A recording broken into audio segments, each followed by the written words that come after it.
Good morning and welcome to Live Jai-Alai in the Magic City on the Jai-Alai Channel.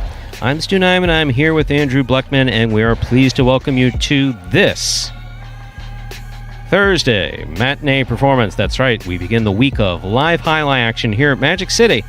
Today we have 9 games for you beginning at noon.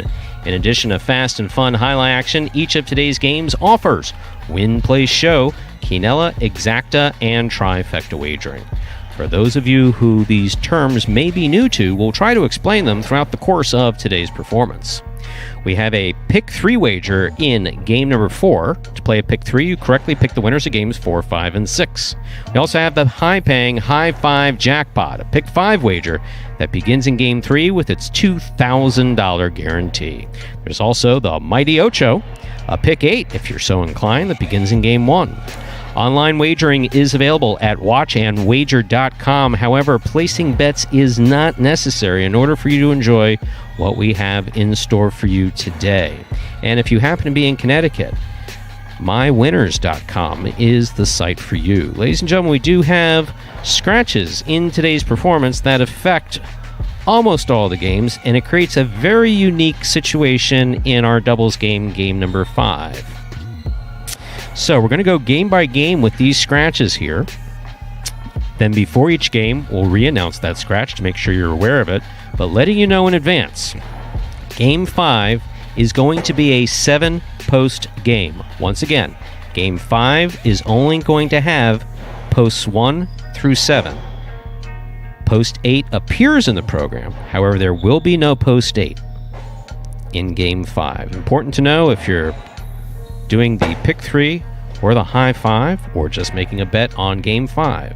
So game 5, you're only going to be able to bet post positions 1 through 7.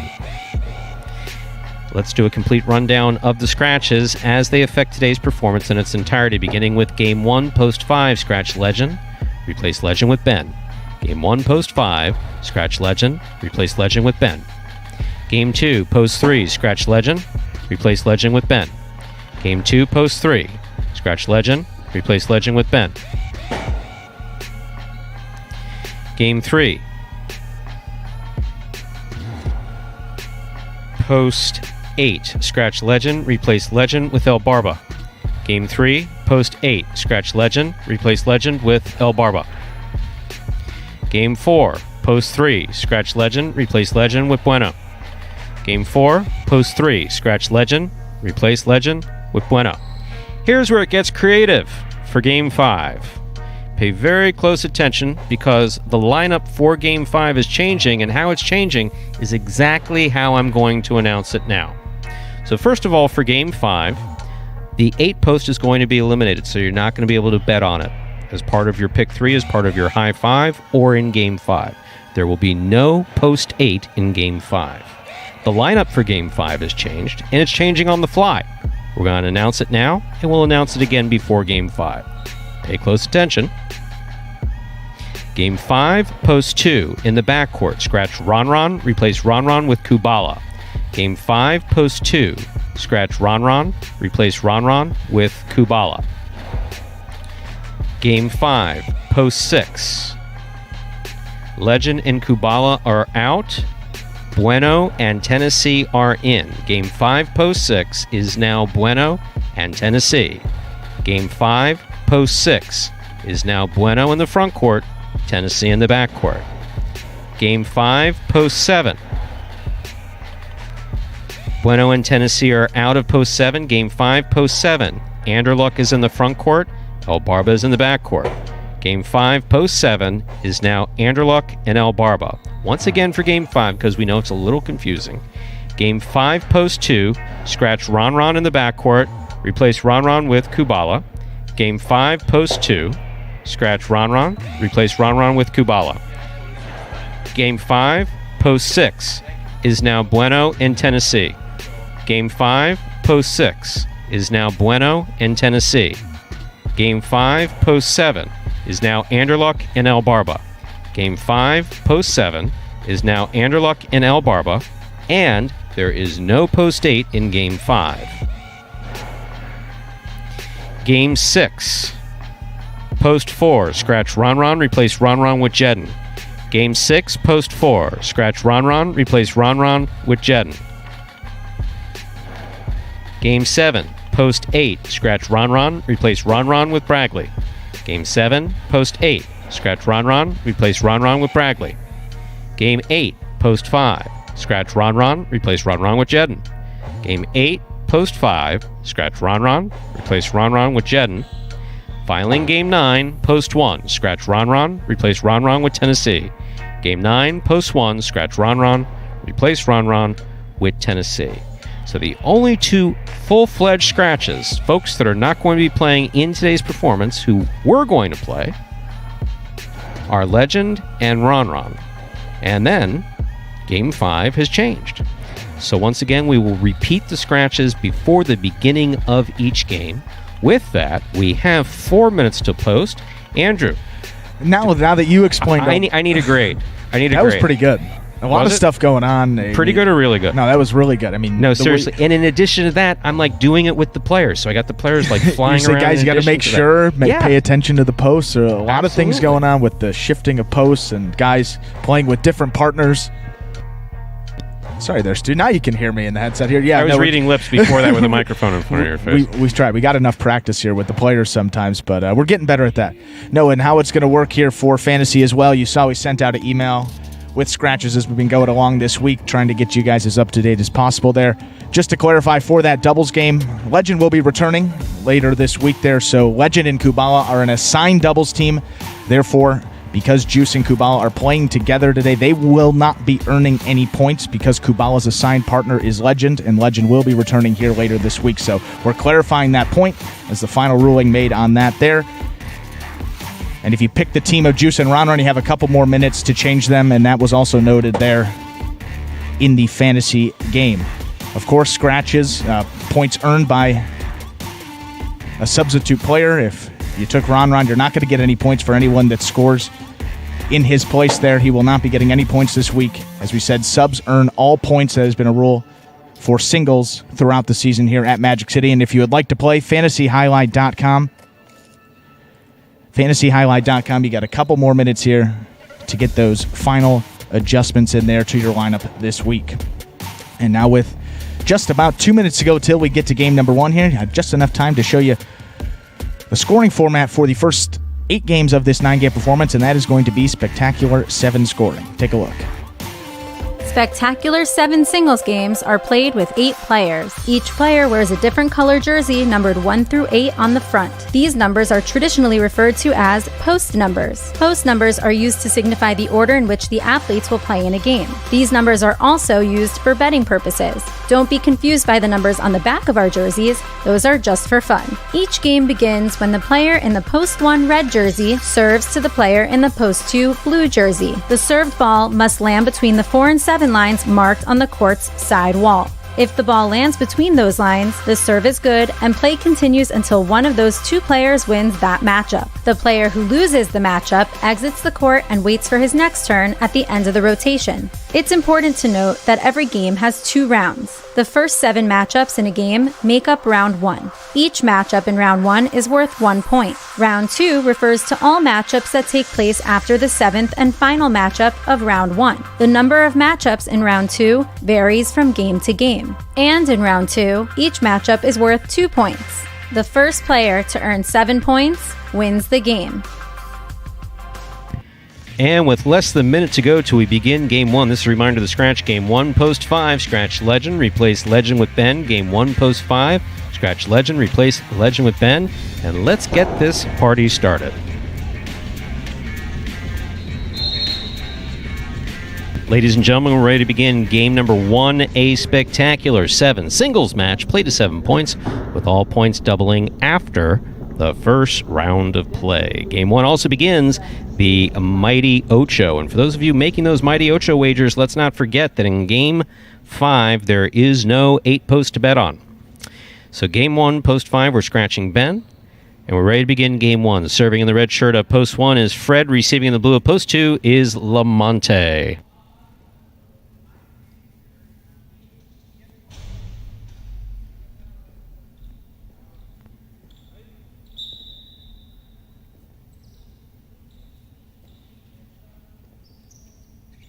There's the serve. This Thursday matinee performance is underway. Nice backhand by Lamonte.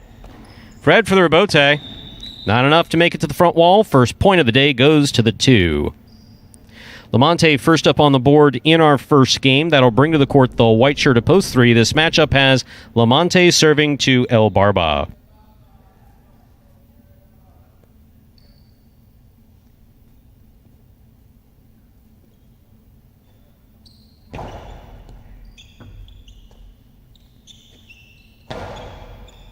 Scoop by Lamonte. Backhand got away from him. That hit the overhead screen, point 3. Now receiving the green shirt of post 4, Juice.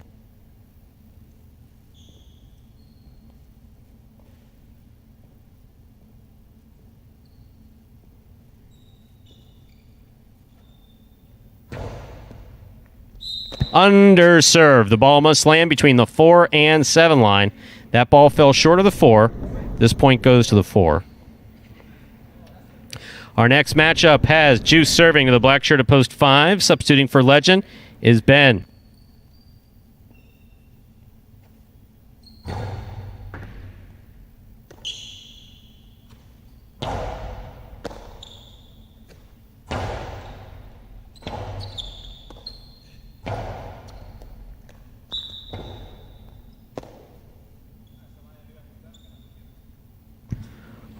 Point 5. Yellow shirt at post 6 receives. Here's Diaz.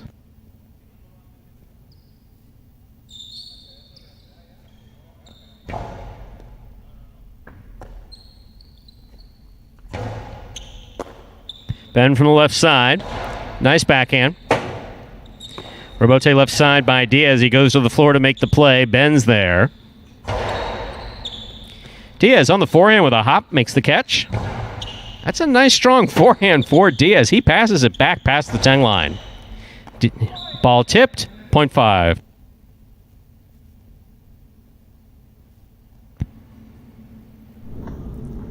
Now taking the court, the pink shirt of post 7. Here's Jedin.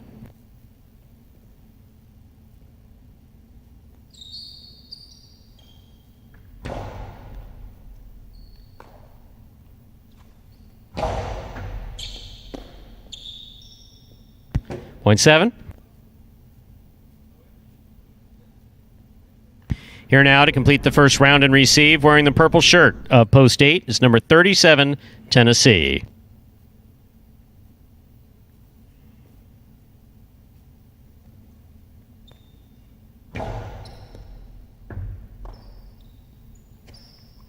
Strong backhand by Tennessee. Jedin for the rebote. That's a beautiful rebote thrown by Jedin to score. Nice and powerful coming from the left side, point 7.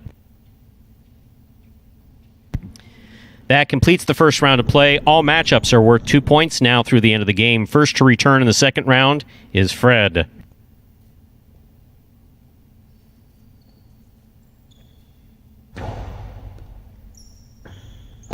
Off the tip of Fred Sesta, the ball goes, point 7.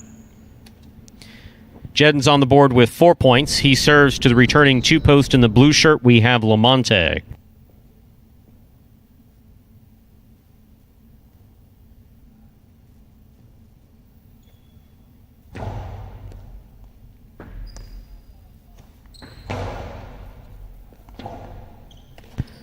Two-all rebote thrown by Jedin to score, point 7.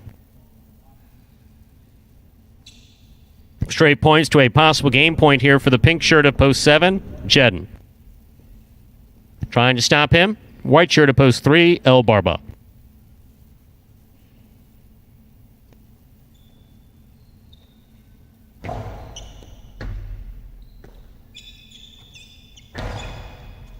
Good catch by Jedin. Jedin from the forehand. In and out of Sesta, the ball goes. Point and a perfect game, ladies and gentlemen, of the pink shirt of post 7, Jedin.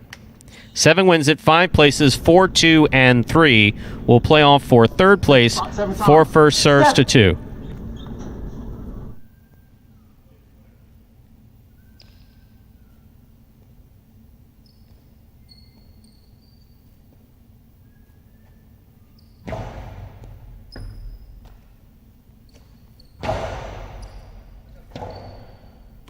Rebote left side by Juice.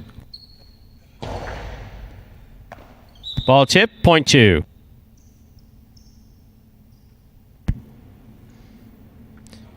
Lamonte has 3 points and possible show point. Trying to stop him, El Barba.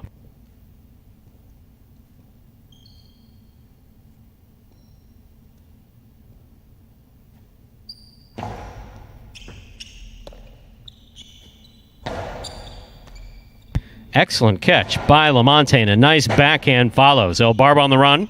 Missed the rebote, point 2. Point and place 2. Point and show, rather, to post 2, Lamonte. Unofficial order finish for game 1, 7-5-2. Your prices will be up in a moment.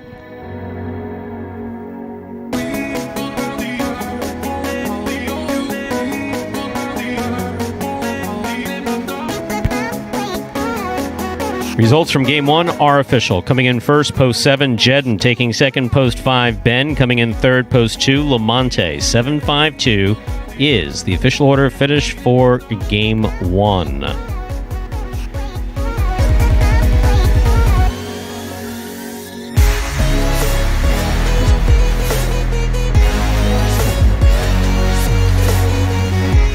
And there are your prices for Game 1. The $2 Quinella, 5-7. That's 5-7 or 7-5. $24.20. Trifecta 752, 267 even.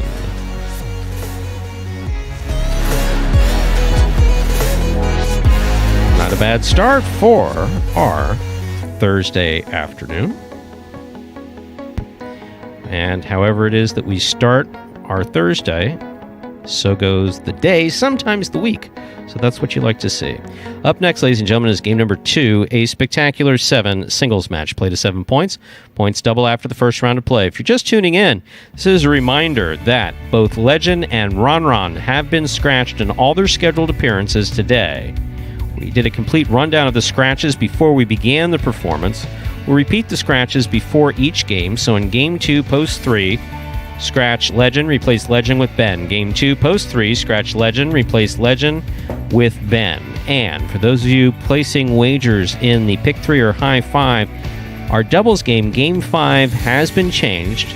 We'll repeat the scratches before game 5. Just important to note that there is no post 8 in our 5th game today. Once again, game 5, post 8 has been cut. You can only wager games posts 1 through 7.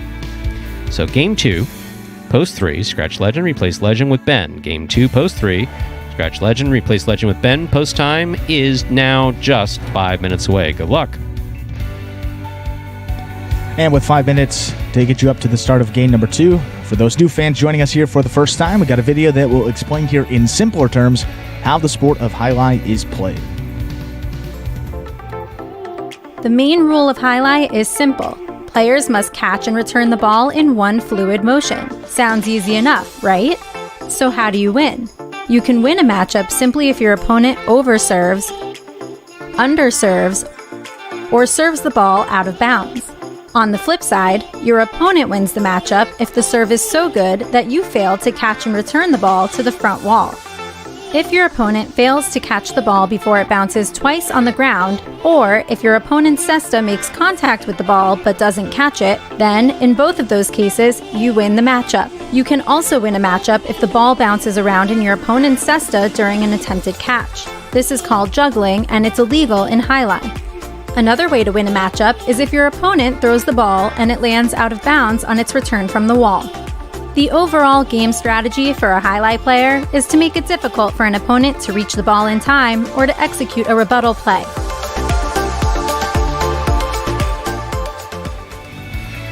And now 4 minutes away from the start of game number 2 there. Jedden picking up right where he left off last week. The win there, post 1, and again, 16-40.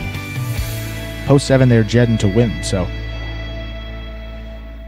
Although sometimes it depends what's wagered in those win pools, but we've seen it consistently here a couple of times that some players, in particular these earlier games, you can get some good value in betting those win, place, and show.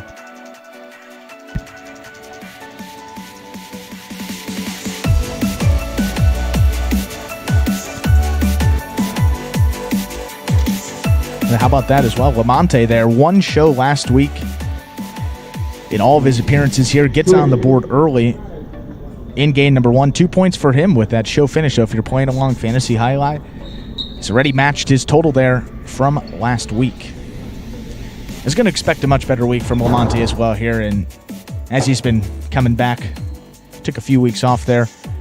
Didn't take a few weeks off, was out for a couple weeks, but takes a while, especially a guy only in his second year playing the sport there.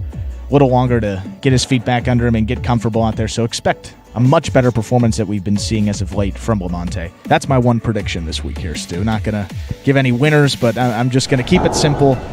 Winners? You mean guess winners? I don't know. Yeah, you have to give one. You're giving winners. You're not giving them to me. You're in trouble. So we're going to go with a different G word and go with guess on that one. Reminder to scratch game 2, post 3, Legends out, replaced by Ben. Game 2, post 3, scratch Legend, replace Legend with Ben.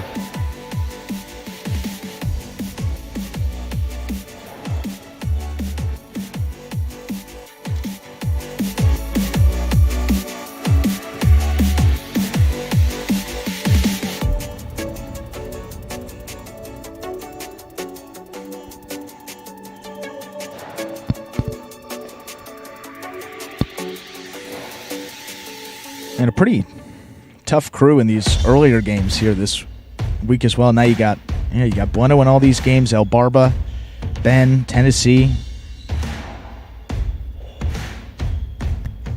And Diaz too. I mean, Diaz, we talked about him as well. Him and Lamonte there. Just, it seems about the right time. It's been a couple of weeks since both of them have been back. And Diaz was in a great mood this morning. It seemed to be... chip herself. So we'll see if Diaz here could... More importantly, the thing with Diaz is, overall strength. Not one of the strongest guys on the roster. Right. But he's able to pass from the right side today. He passed one, threw it from about right the 10 or 11 back past the 10 or 11. He's a left-handed player, and he's very left side dominant. So for him to be able to do that from the right side, that was particularly impressive to see in the first game. Yeah, and the fact that he's using that right side more last year, it was just predominantly from that left side as well. And it also interesting with a guy like Anderluck too. We talk about how great his right side is as a natural lefty, and the Rebote for him on the left side seems a little unnatural. But then for Diaz, it's kind of interesting. It's the exact opposite. So, and that's actually, as far as player development is concerned, that's what you would expect to see. You'd expect to see a left-handed player develop the backhand or reverse and the costado easier. Right. And with Anderson, just the way that he chose to engage his training, he knew that it was his weak side, so he just focused it and focused on it and focused on it and focused on it, and has developed quite a beautiful right side for a left-handed player. That'll bring us to post time for game 2. That's the time that we begin our second game. A spectacular 7 singles match, played to 7 points. Points will double after the first round of play. Juice serves in the red shirt of post 1. Our first matchup has Juice serving to Diaz, wearing the blue of post 2.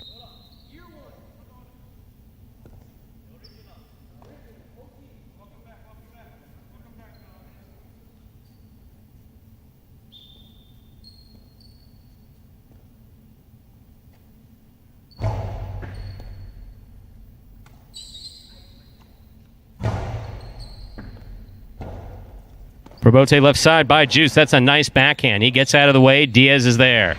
Diaz with the carom. It does not cut out. Juice grabs it. Point 1.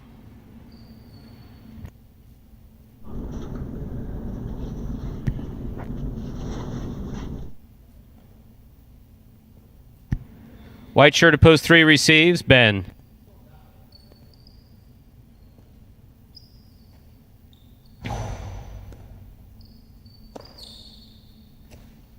Big backhand by Ben. Rebote forehand, up, and away. Point 3. 3 now serves the green shirt of post 4. Fred. Fred receives.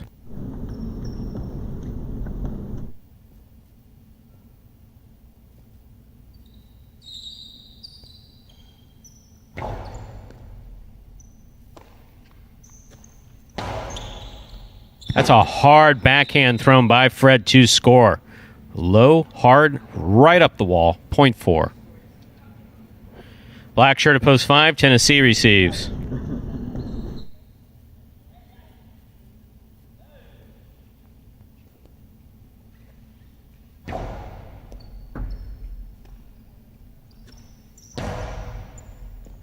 Fred looks for the rebote, plays it up from the right side. Here's Tennessee on the forehand. Tennessee, Picala, the big bounce, goes up and scores. He got him, 0.5. Here's the yellow shirt of post 6. Bueno receives.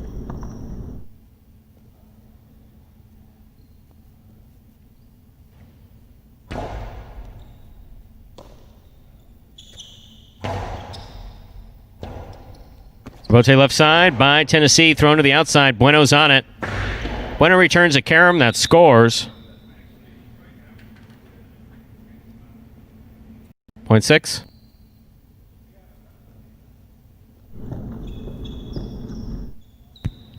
Here's post 7 in the pink shirt. El Barba.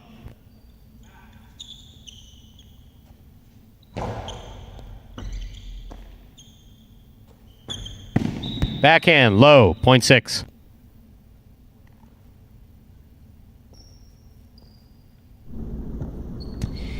Here to complete the first round and receive, wearing the purple shirt of post 8, is Lamonte.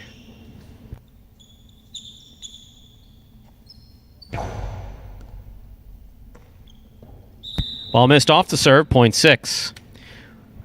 That completes the first round of play. All matchups are now worth 2 points through the end of the game. First to return in the second round is Diaz.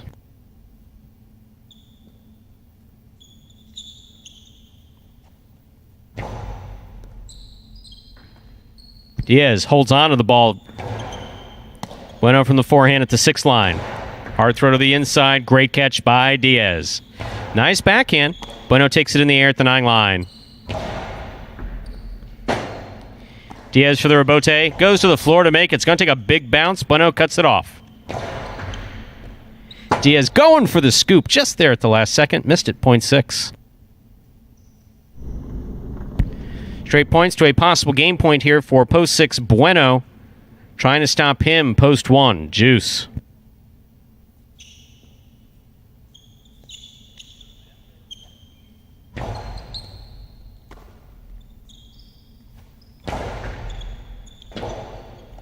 Bueno.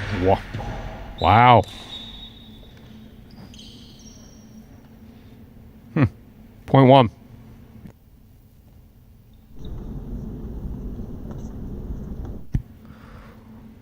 One is on the board with 3 points, serving to post 3, Ben.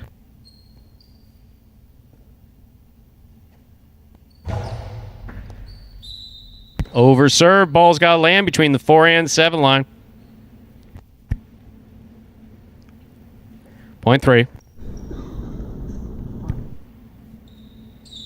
Here's post 4. Fred. Underserve.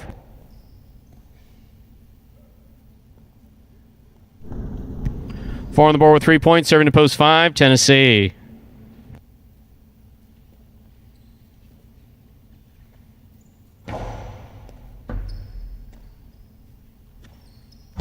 Big backhand, a little too strong. That hit the overhead screen, 0.4. Possible game point here for Fred in the green shirt at post 4. Trying to stop him, El Barba.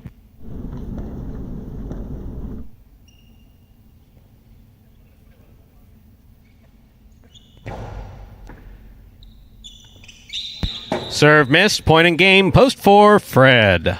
4 wins at 6 places, 1 serves to 3. This is a playoff for 3rd place. I just gotta pull the belt out.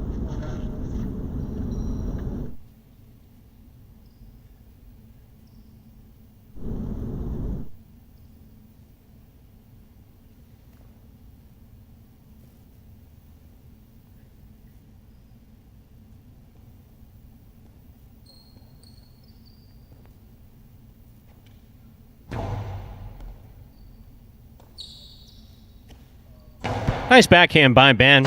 Rebote. Forehand save by Juice. Ben gets there. Makes the catch on the right side. Juice on the rebote. Ben makes the catch on the forehand again. Sends it deep again. Going to feed the rebote, this time to the wall. Tough catch. Point and a 3rd place finish to post 3, Ben. Unofficial order finish 4-6-3. Your prices will be up in a moment.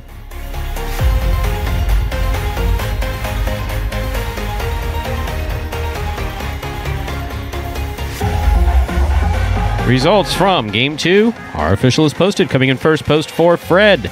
Taking second, post 6, Bueno. Coming in third, post 3, Ben. Ben was substituting for Legend. 4-6-3 is the official order of finish for game number 2.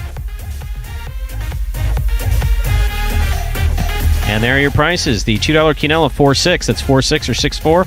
$45.60. The trifecta, 4-6-3. $443.20.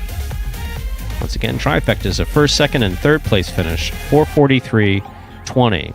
And Fred to win. $2 on 4 to win, returning $27.80. Nice win price on Fred. That'll bring us to Game 3. Game 3 up next. A spectacular 7 singles match. Play to 7 points. Points double after the first round of play. Game 3, post 8. Scratch Legend. Replace Legend with El Barba. Game 3, post 8. Scratch Legend. Replace Legend with El Barba. And we're going to look ahead real quickly to Game 5. Game 5, the scratches will be read specifically in order before the beginning of the 5th game, but Game 5, post 8 has been eliminated. You will only be able to place wagers on posts 1 through 7 for our 5th game, and that does include wagers in the high 5 and, of course, the pick 3. So there's no post 8 in Game 5. But we're up to Game 3 next. Game 3 is when we begin the high 5 with its $2,000 guarantee. High 5, a pick 5 wager. Correctly pick the winners of games 3, 4, 5, 6, and 7. Final reminder of the scratch. Game 3, post 8. Scratch Legend. Replace Legend with El Barba. Post time for Game 3, 7. That's 7 minutes away. Good luck.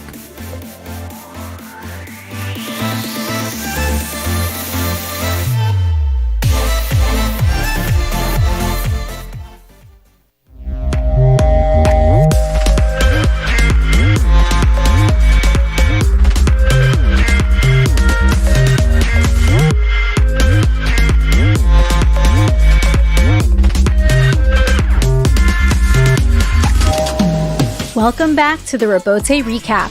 16 weeks into the 2020 Magic City Jai-Alai season, and the top 3 players from last week stood firm in their positions at the top of the singles championship standings. Douglas stumbled out of the gates, tallying just 1 win in his first day of the playing week, but the Wonder Boy refocused and regained his form to finish off the week with 7 wins and a roster-leading total of 20 in the money finishes for the week. Number 13 still holds on to his number 1 spot in the singles standings with his 86 victories for the season. Ron took advantage of Douglas's slow start, claiming win after win in the early portion of the week. In the end, number 12 secured a roster-leading total of 10 victories for the week. After an inspired week of play by Ron, he now finds himself 13 games away from being ranked number 1. And continuing to claim the 3rd place position is number 22, Bueno. The 2nd-generation Pelotari put together one of his best weeks of the season, compiling 7 wins, 5 places, and 4 shows across his 43 singles appearances. Most importantly, his Week 16 output helped Bueno protect his hold on 3rd place by a total of 8 games. Top 3 aside, our honorary mention goes to number 8, Jedin. With the standout performance of the week, this Super Bowl champ showcased an impressive combination of on-court confidence, consistent defense, and improved precision that resulted in a career-high week. Number 8 made the biggest leap up the standings, moving into Week 17 in 9th place overall with 38 singles wins. Not too bad for a guy who traded in his pads and cleats for a Cesta Amplota just 3 years ago.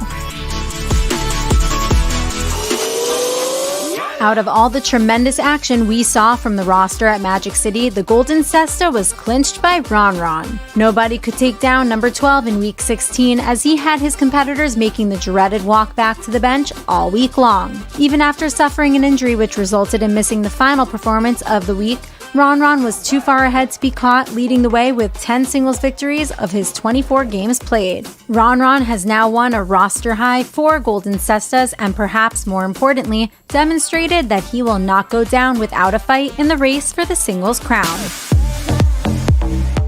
Magic City continued with its one doubles game per performance in Week 16, giving us a glimpse of what we can expect to see in the second doubles tournament that will commence in the next few weeks. Again, the results of these games don't count towards the Doubles Championship Series, but this bonus period of doubles play at Magic City is contributing to even better, faster-paced, high-intensity Jai-Alai. After just one win in Week 15, the familiar duo of Douglas and Lamonte got back in the swing of things, resulting in 2 wins and 1 show. The reigning champs seem to be hitting their stride at just the right time, displaying improved communication and stretches of that dominant play that we saw so many times during the first doubles tournament. The pairing of Juice and Ron Ron continued their solid doubles play as well, putting together another excellent 2-win effort in Week 16. Ron Ron's doubles play in particular just gets better and better with each game, and if he can keep it up, he will be a legitimate threat to the doubles title that Douglas and Lamonte will be defending with any player he gets paired up with. And the fan favorite sweetheart pairing of Bueno and Tennessee found the win column just one time with 2 additional in-the-money finishes.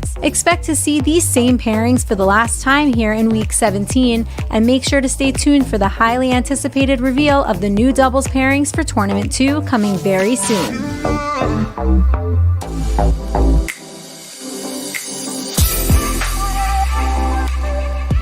Shout out to this week's fantasy winner, Almortha. Almortha will receive a Magic City Jai-Alai t-shirt as well as the full $150 cash prize for its stellar performance in Week 16. Watch our weekly fantasy review on our Instagram page at Jai-Alai Channel for more details on Team Almortha's winning Week 16 lineup. Every week is a new chance to earn points for your fantasy team, so you can always come back to your team or join the league at any time. And remember, the cash prize of $150, sponsored by Magic City Jai-Alai, will remain unlocked as long as there are 150 active league members. But that's not all. If we surpass 200 active members, Magic City has agreed to increase the prize money to $200, and it will remain unlocked at that value. Visit fantasyhighlight.com to join the league for free, draft your own fantasy team, and start winning.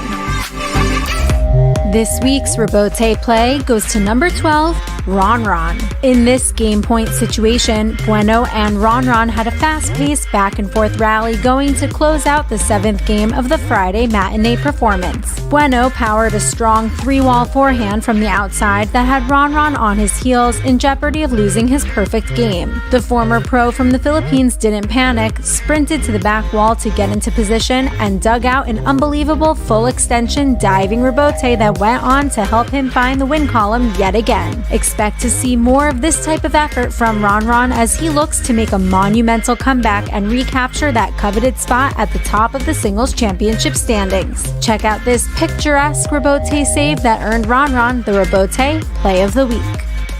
Ron Ron straight to the outside with it. There's Bueno on a quick bounce, brings it in. Goes back over the top. Ron Ron running with it.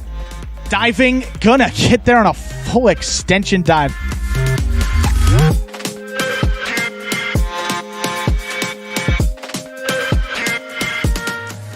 And folks, that was the Rebote recap from last week. It was week 16 of the Magic City Jai-Alai season. We're 16 weeks in the books. Hard to believe here in the midst of week 17 here now. Just under a minute to go to the start of game 3. We'll give you another reminder of the scratch share post 8. Going to scratch Legend, replace him with El Barba. Game 3, post 8, scratch Legend and replace him with El Barba.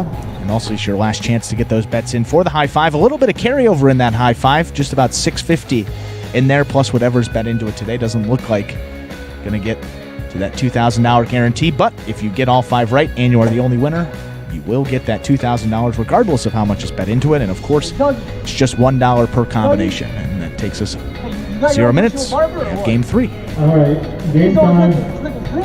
Ready to begin our third game, a spectacular 7 singles match. Played at 7 points. Points will double after the first round play. Reminder that El Barba is scratched El Legend is scratched in the purple of post 8 and is replaced by El Barba. El Barba plays in post 8 for this game. Bragley serves, Juice receives.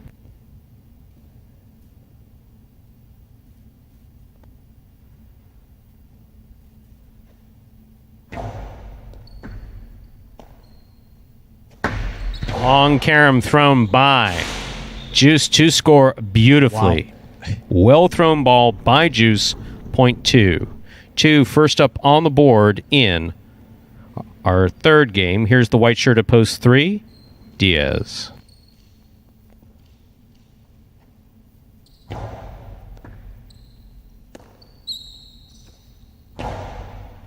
Catch by Juice. Then he dropped it. Point 3. 3 serves to the green shirt of post 4, Tennessee. This matchup has Diaz serving. 2, Tennessee.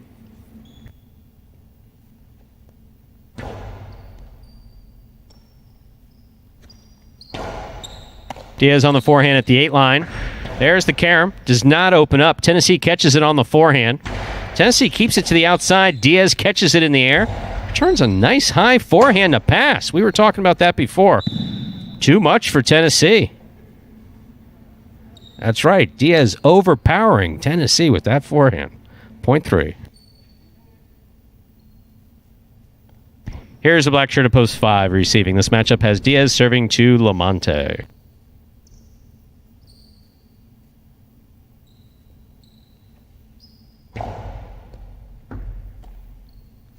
Lamonte. Beautiful backhand by Lamonte. Robote left side. It's a 2-all. Lamonte makes the catch at the 8 line. Hard throw to pass right to the corner. Good effort by Diaz. It had the distance, just wrong direction. Point 5.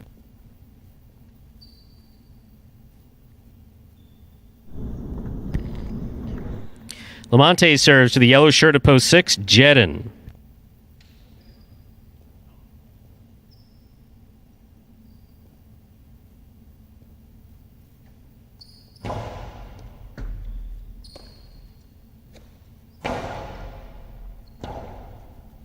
Robote forehand by Lamonte. He hangs in there nicely.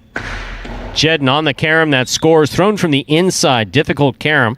It did cut. Point goes to the 6. Here's the pink shirt of post 7, Fred.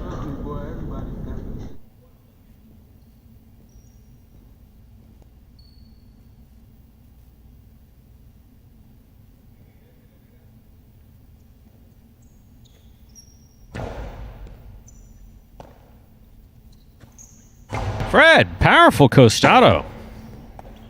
Swing and a miss mid-court. Nice throw by Fred there, point 7.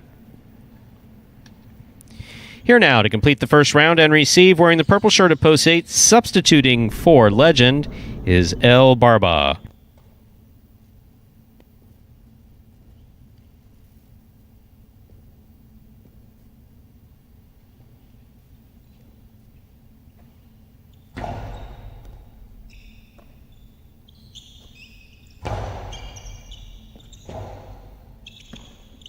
Forehand gets away from Fred, point 8. That completes the first round of play. All matchups are now worth 2 points through the end of the game. El Barba is up on the board. In this matchup, he serves the returning one post, the red shirt worn by Bragley.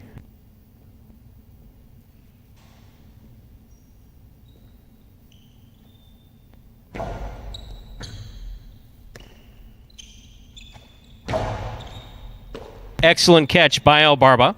Low and hard to the inside. El Barba moving up on the ball, trying to take it in the air. Just missed point 1.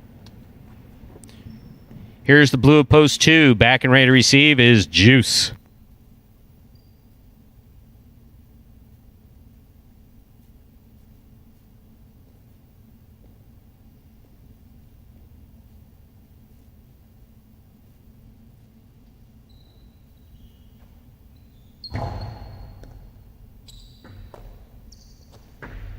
Strong backhand throw by Juice. Robote left side by Bragley. Juice caught it the first time, but then bobbled it. Have to catch the ball and stop it in your cesta when you make the catch. Point 1.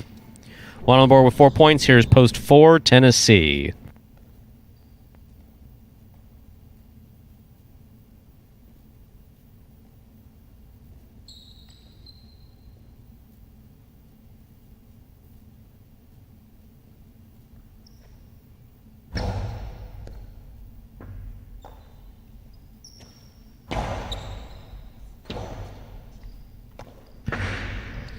Robote left side 2-all attempt. Fell short of the front wall and hit the pad. Point 4. Back and ready to receive, and the white of post 3 is Diaz.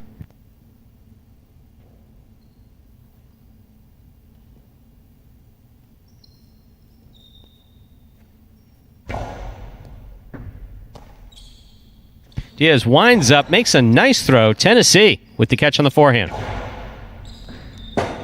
Diaz, Rabote on the left side. Tennessee backs up to the 12 line to make the catch. Strong backhand, a little too strong. That hit the overhead screen. Point 4.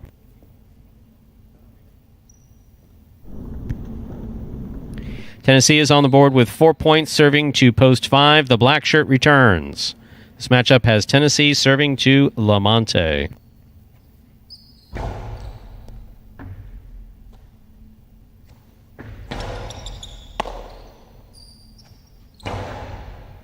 Catch by Lamonte. Tennessee scoops it up and dropped it. Point 5. 5 on the board with 3 points. Here's post 6, Jedin.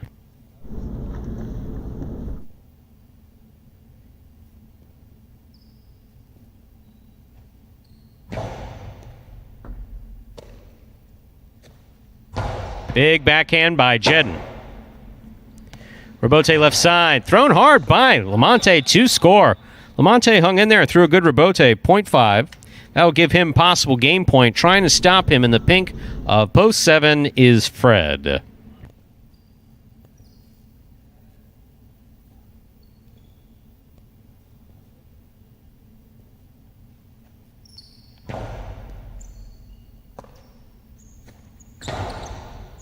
Good catch by Lamonte on the forehand. Back to the inside he goes.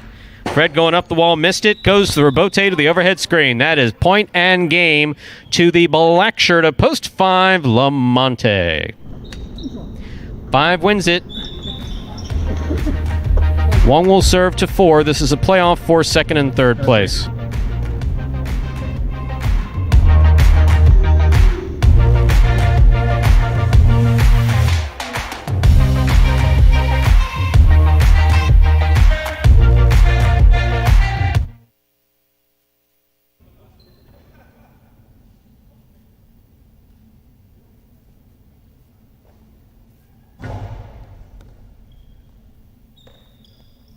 Tennessee, backhand.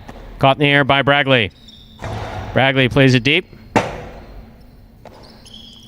Up, and away.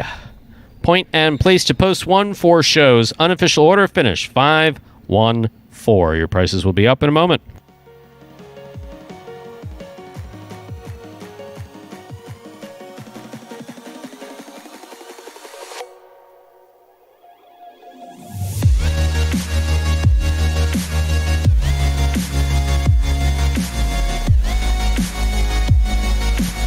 Results from Game 3 are official as posted. Coming in first, post 5, Lamonte. Taking second, post 1, Bragley. Coming in third, post 4, Tennessee.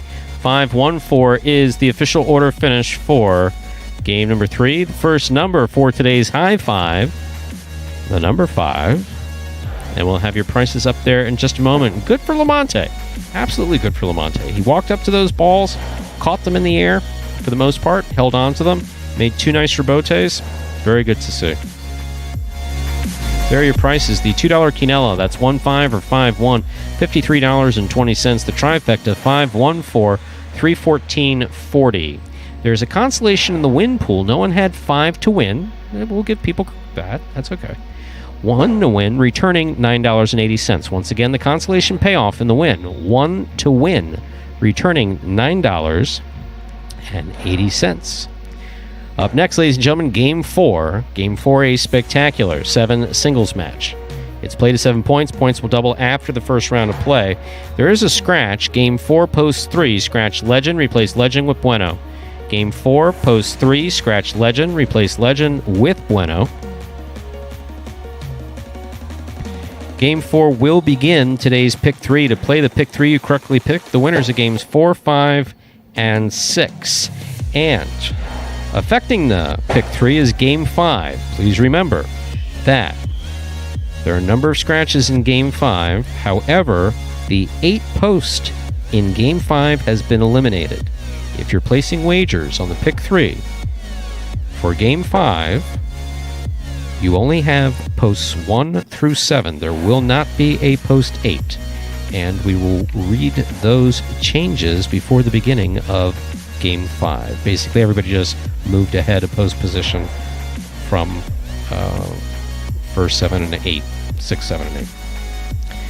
Okie dokie. Game 4 up next. Remember the scratch. Game 4, post 3. Scratch legend. Replace legend with Bueno.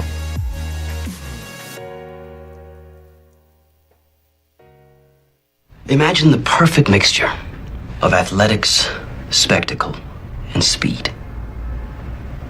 Jai-Alai. Let's design a Conan O'Brien or Conan superhero. Sure. Oven mitts. Maybe there's some steam coming off the mitts because I took a focaccia out of the oven. Oh, a highlight glove in the other one. That'd be great. Have you ever played Jai-Alai? Actually lacrosse, but it's Jai-Alai for white people. I'm Johnny Nacho, this is Steve-O, this is Jai-Alai. Jai-Alai is like handball, only you fling the ball and catch the ball with this basket thing. It's more complicated than that. And dangerous.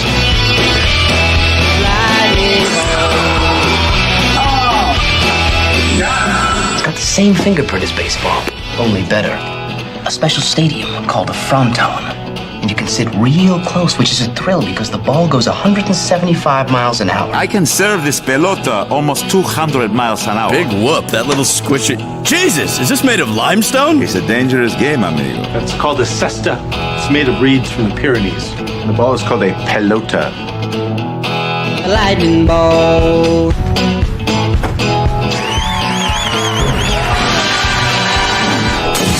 Oh, good God. And now 4 minutes away from the start of game number 4 here. Game 4, you get a mixed bag of these singles guys. Good to see Bradley back out there. Missed a couple of weeks, was dealing with some knee trouble, but seems to be doing much better there. He's back on the court. He's got a couple of singles appearances here. He's got these earlier games and later games, so certainly good to see for him. And another reminder there of that scratch for game 4. It affects post 3. You're going to scratch a legend. Scratch from the performance here today. And replace him with Bueno game 4. Post 3, scratch legend, and replace him with Bueno.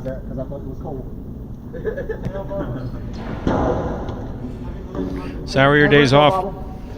Happy birthday, Bob. I was going to say, days off are pretty good. You know, I think both of us don't do much. You know, this is... I promise you I do less than you. Really? Yeah. I promise I do less than you. I went to Publix. I didn't. There you go. Please Twice. continue. I was going to say I went to Publix 2 times. Did not go once. And outside of that, I made a couple of walks between apartment buildings. That's the most I got outside. I left here on Sunday. I had some soup. It was good. From where? Latin Cafe. The Latin Cafe. Latin Cafe, Yeah. where You're talking the one it up. place I stopped. It's literally on the way. Yeah. Got on the highway, drove home, got out of my car, got into bed, took what I call a nap, which is sleep until your eyes open up, which hopefully will be the next day. And that was today.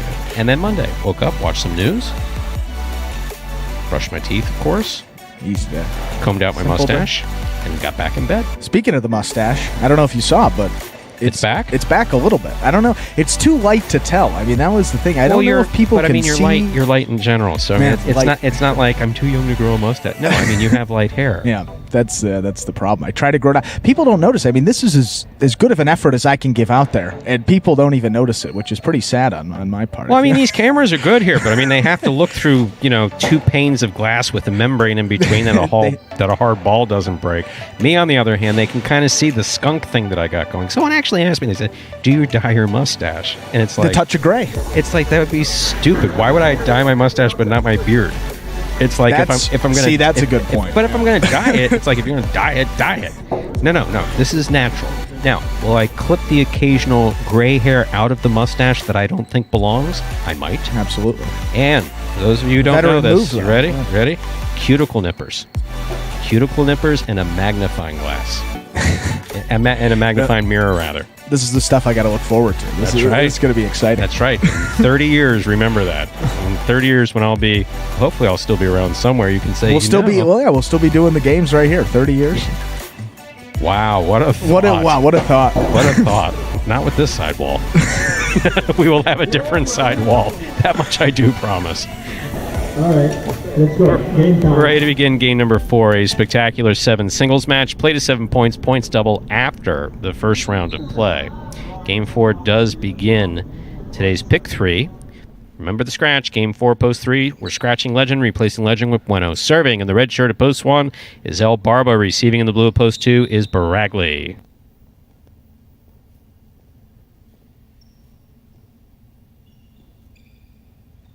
There's the serve. Our fourth game has begun.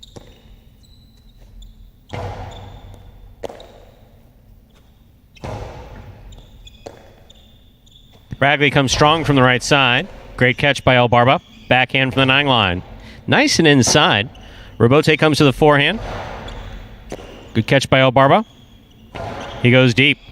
Robote comes to the 8 line. Played from the forehand of Bareilles. Bareilles out of the way. Barba's there.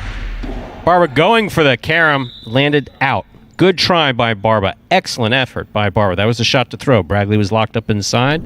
Just landed out. Point 2. White shirt at post 3 receives. Our next matchup has Bueno receiving, who substitutes for legend.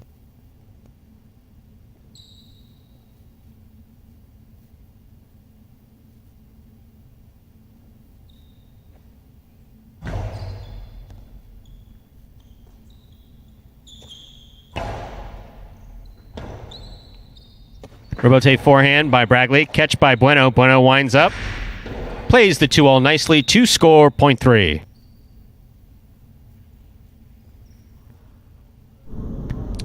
He will serve to the green shirt of post 4. Here's Tennessee.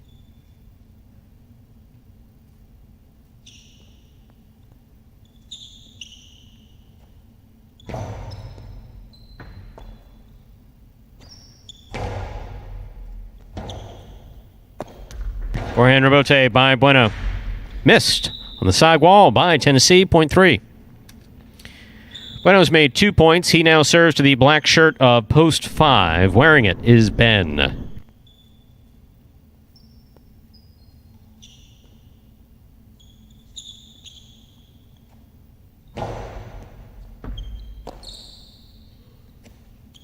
Backhand by Ben, taken in the air by Bueno. Bueno goes deep. Robote coming way out. Robote left side, played at the 5 line by Ben. Here's Bueno. He steps in, winds up, back to the inside. Good catch by Ben. Bueno takes it in the air. Hard to the inside again. This one's tipped by Ben. Point 3. Yellow shirt of post 6 receives. In this matchup, we have a Bueno serving to Juice.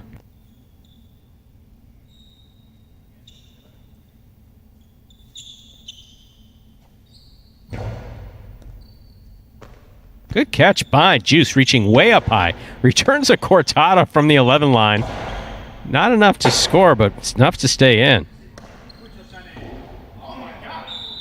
Ladies and gentlemen, that is going to score. You see, home run, kind of a risky shot, because if the guy gets to it and he's up there, he could do with it whatever he wants. And Juice just did that. Point 6. Here's post 7, Anderlock.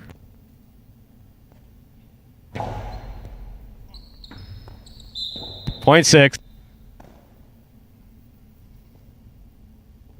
6 on the board with 2 points here now to complete the first round and receive. Wearing the purple shirt at post 8 is Jedden.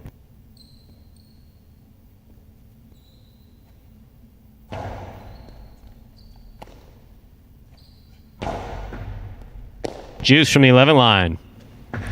Hard throw. Scoop attempt tipped by Jedden. Point 6. Juice has made 3 straight points. That completes the first round of play. All matchups are worth 2 points through the end of the game. First to return in the second round is El Barba.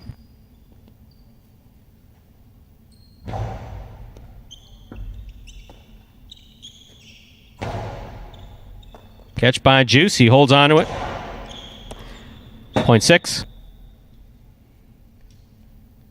Straight points to a possible game point here for post 6. Juice. Trying to stop him. Bareilles in the blue of post 2.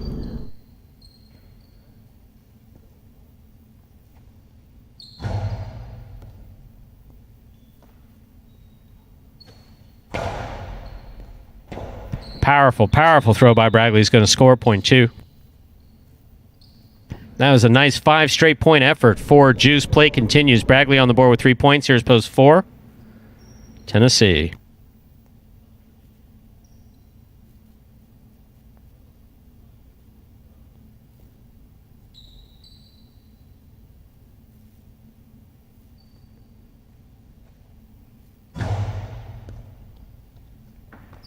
Good catch by Tennessee. He holds on to it. Keeps that backhand away from the overhead screen. Bradley for the rebote. He hooked it into the ground. Point 4.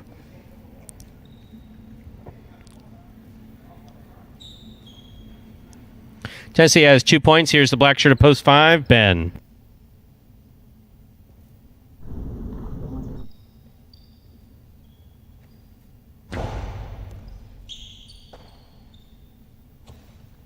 Big backhand by Ben. Rebote left side by Tennessee. Ben backing up, makes the catch on the forehand. Tennessee now from the forehand at the 11 line. Point 4.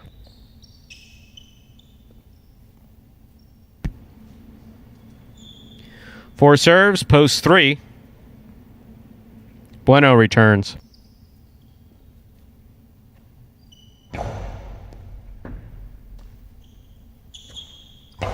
Big backhand by Bueno. Rebote comes out to the 5 line. Nice forehand rebote thrown there by Tennessee. Tennessee back to the inside. Goes for it with one hand. Tipped it down. Point 3. Possible game point for the white shirt at post 3. Bueno trying to stop him. Post 7. Anderluck.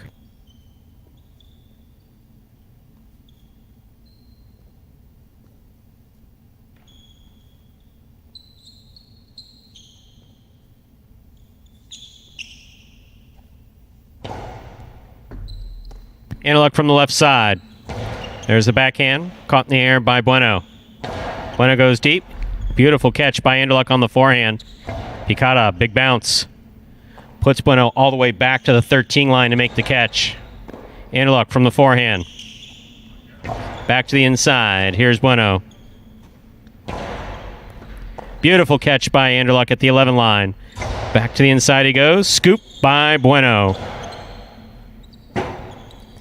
Anderluck for the rebote. Beautiful rebote by Anderluck inside. And a spectacular catch off the sidewall by Bueno. Rebote forehand hooked, point, and game to the white shirt at post 3. Bueno. 6 places, 4 shows. Unofficial order finish 3-6-4.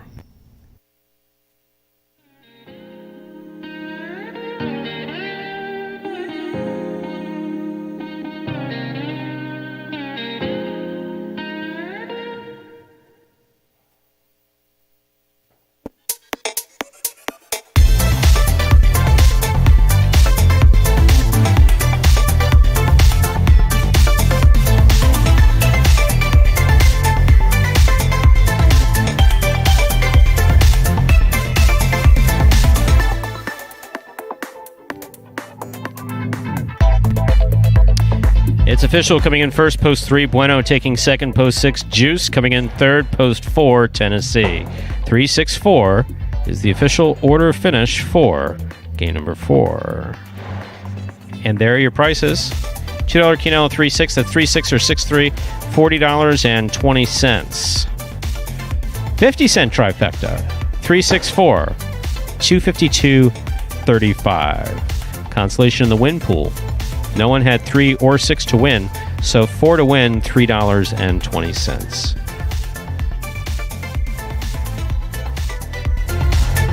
Okie dokie, up next, ladies and gentlemen, Game 5. This is the game that we've been talking about. So, several changes in Game 5 are doubles game. Based on injuries and scratches, we've had to do some shuffling. And how you see it up on the board is correct right now. So Game 5, post 2, scratch Ron, replace Ron with Kubala. Game 5, post 2, scratch Ron, replace Ron with Kubala.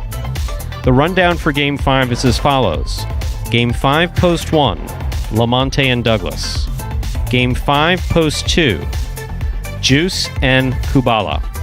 Game 5, post 3, Fred and Ikeda. Game 5, post 4, Diaz and Bragley. Game 5, post 5, Jedden and Ben. Here are the changes. Game 5, post 6 is now Bueno and Tennessee. Game 5, post 6 is now Bueno and Tennessee. Game 5, post 7 is now Anderluck and El Barba. The 8 post has been eliminated from the rotation. Once again, I'll probably say it twice again, maybe even 3 times, because you want to make sure that you're. This is very important. Yeah, we don't like these changes any more than you do. Believe me. Believe us. Yes, no. I think I dropped the F-bomb 12 or 13 times before I picked up the microphone today. Then after I got it out of my system, I've been very nice ever since. Yes. Would you agree? Absolutely. So let's go again. So game 5, post 2, Ron is scratched. Ron is replaced by Kubala. Game 5, the rotation is as follows. Game 5, post 1, Lamonte Douglas. Game 5, post 2, Juice and Kubala. Game 5, post 3, Fred and Ikeda. Game 5, post 4, Diaz and Bragley. Game 5, post 5, Jedden and Ben. Game 5, post 6, Bueno and Tennessee. Game 5, post 7, Anderluck and El Barba. Game 5, post 8 has been eliminated. You cannot place a wager on the 8 post in the 5th game.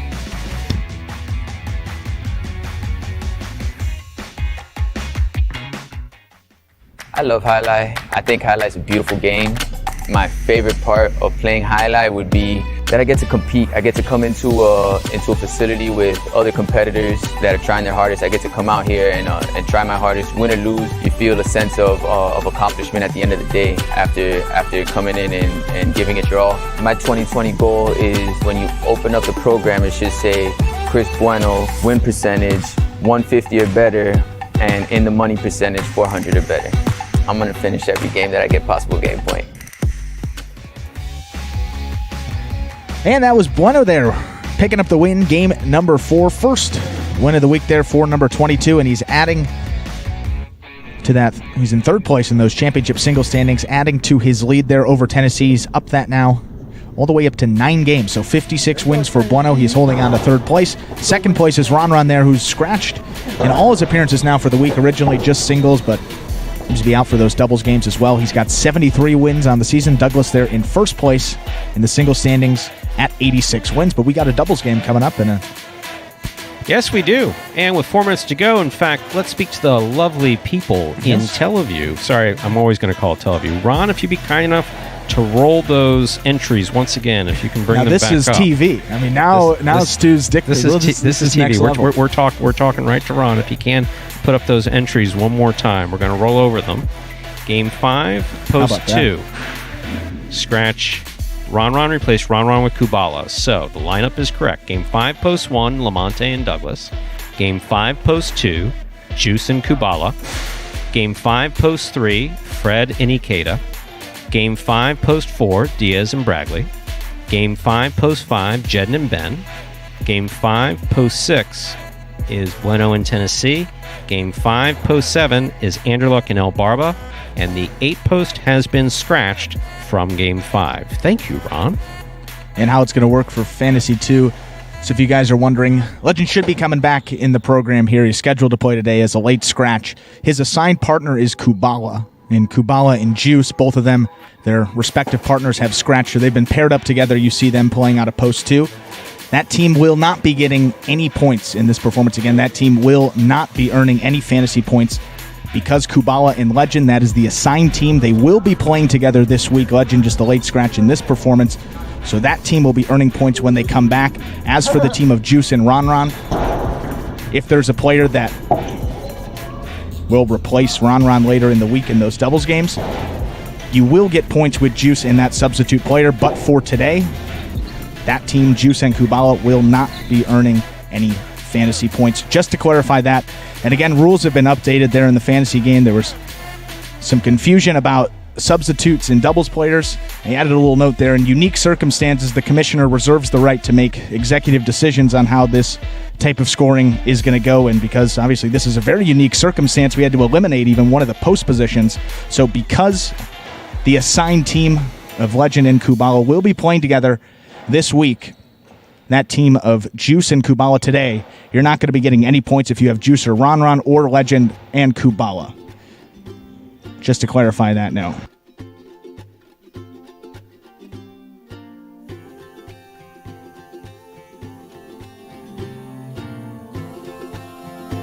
With 1 minute to go, this is a final rundown of Game 5. Game 5. Once again, we appreciate your patience. Patience, right? Yes. It's pronounced patience. Patience. Yes. We do appreciate your patience with this structural change for Game 5. Game 5, Post 1 is Lamonte Douglas. Game 5, Post 2, Juice and Kubala. Game 5, Post 3, Fred and Ikeda. Game 5, Post 4, Diaz Bragley. Game 5, Post 5, Jedden and Ben. Game 5, Post 6, Bueno and Tennessee. Game 5, Post 7, Anderluck, El Barba. There is no 8 post. The 8 post has been scratched from Game 5. Something you sometimes hear in dogs or horses, but almost never in Jai-Alai. With that, we're ready to go.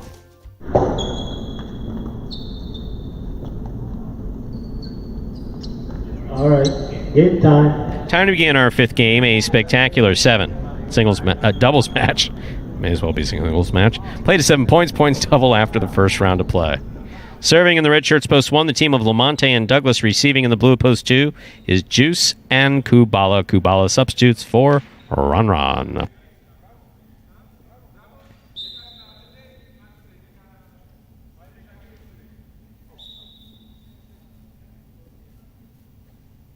There's the serve. We begin Game 5. Catch by Lamonte in the front court. And a hard throw follows. Douglas from the backhand. From the forehand, rather. Here's Kubala on the left side. Forehand rebote. Hook low. Point 2.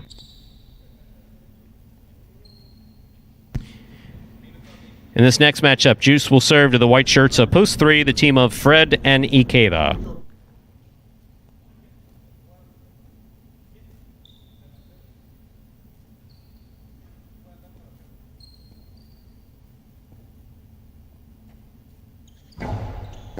Fred takes the serve.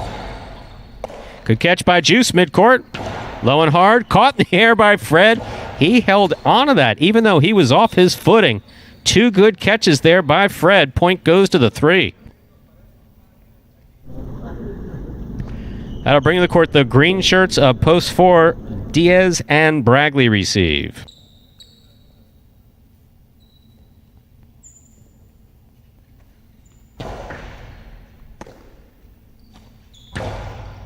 Fred had his cesta there, just dropped it. Point 4. Black shirts of Post 5 receive. Here's Jedden and Ben.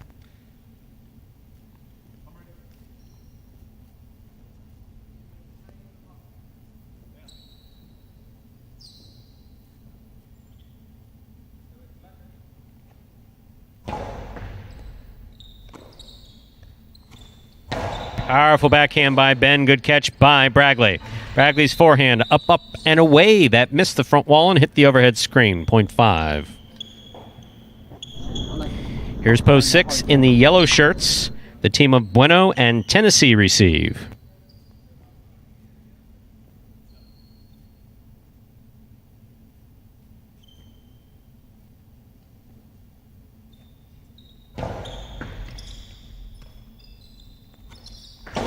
Powerful backhand 2-all. Jedden reaches out and makes the catch. Tennessee hangs in there to make the rebote. Jedden sets up on the left side. Nice and hard to the inside. Tennessee knocked it down. Point 5.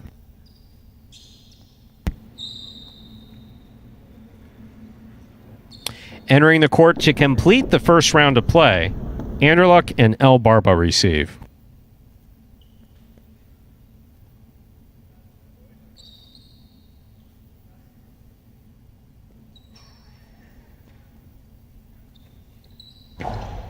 Anderluck picks the serve on the forehand.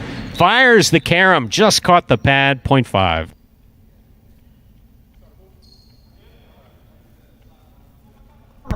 Five on the board with 3 points. That completes the first round of play. All matchups are worth 2 points now through the end of the game. First to return in the second round, we have Lamonte and Douglas.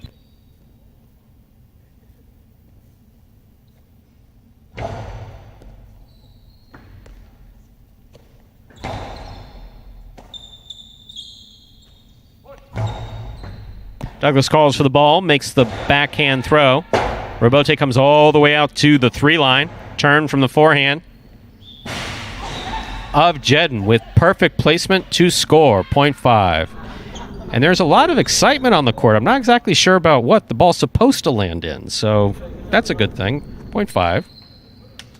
Possible game point for the Black Shirts post 5, Jedden and Ben. Trying to stop them, Juice and Kubala.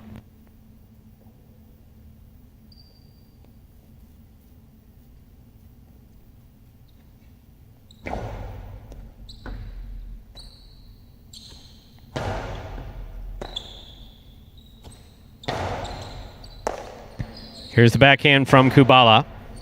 Ben with a good catch at the 12 line. Kubala from the left side. Jed makes a good catch midcourt. Nice backhand. Kubala plays the Robote. Puts it outside. Not outside enough. Jedden's there.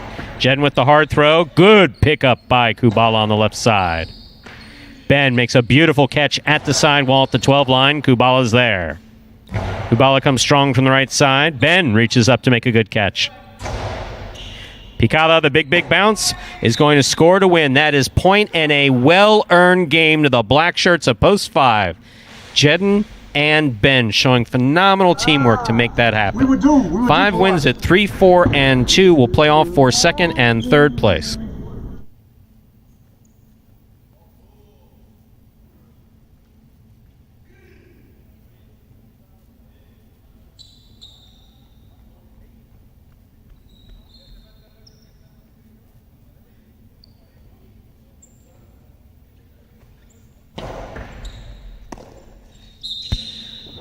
Point 3.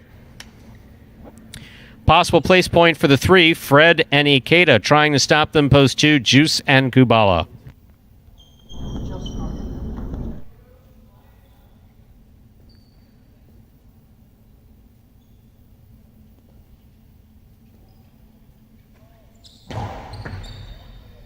Kubala from the left side. Ikeda tipped it in the backcourt, point 2. 2 serves 3. This is a playoff for second and third place.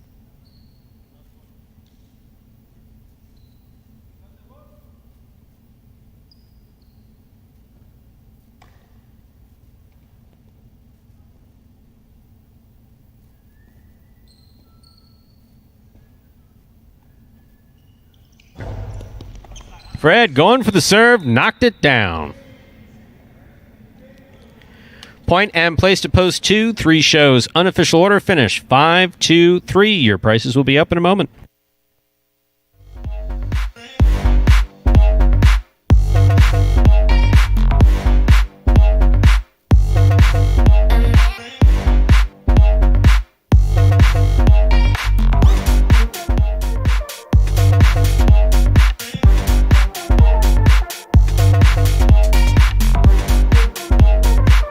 Coming in first, post 5, Jedden and Ben taking second, post 2.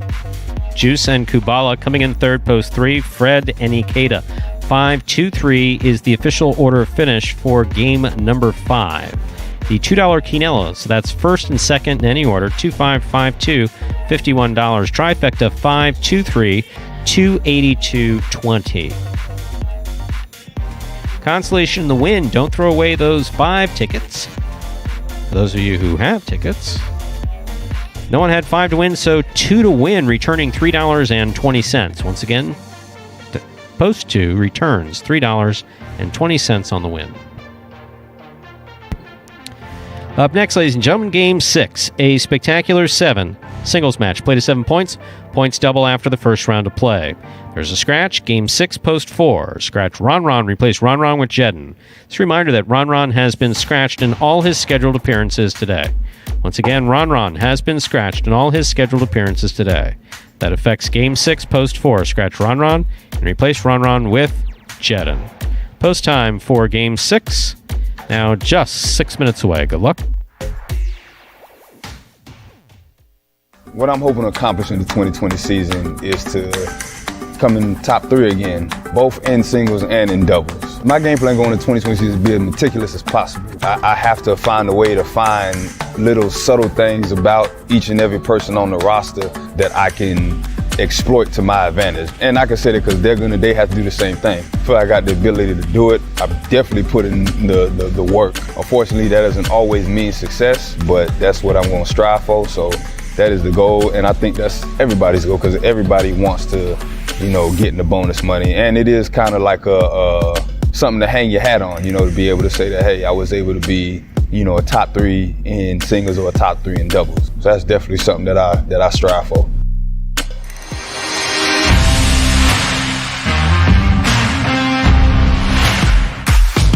Congratulations to this week's Fantasy Jai-Alai winner, Team Almortha. Team Almortha was able to outlast the competition, tallying an impressive mark of 175 points with the roster of singles players Anderluck, Bueno, and Jedin, and doubles pairing Diaz and Carballo. Jedin helped guide this team to victory, following up his standout performance from Week 15 with an even better display in Week 16. The former Kane and Super Bowl champ took full advantage of his extra appearances, filling up the stat sheet with 7 wins, 5 places, and 6 shows for a total of 62 fantasy points. At an increased price of $7, Jedin still proved to be well worth it, scoring the second most points on the roster behind only Douglas, the most expensive pick, at $11.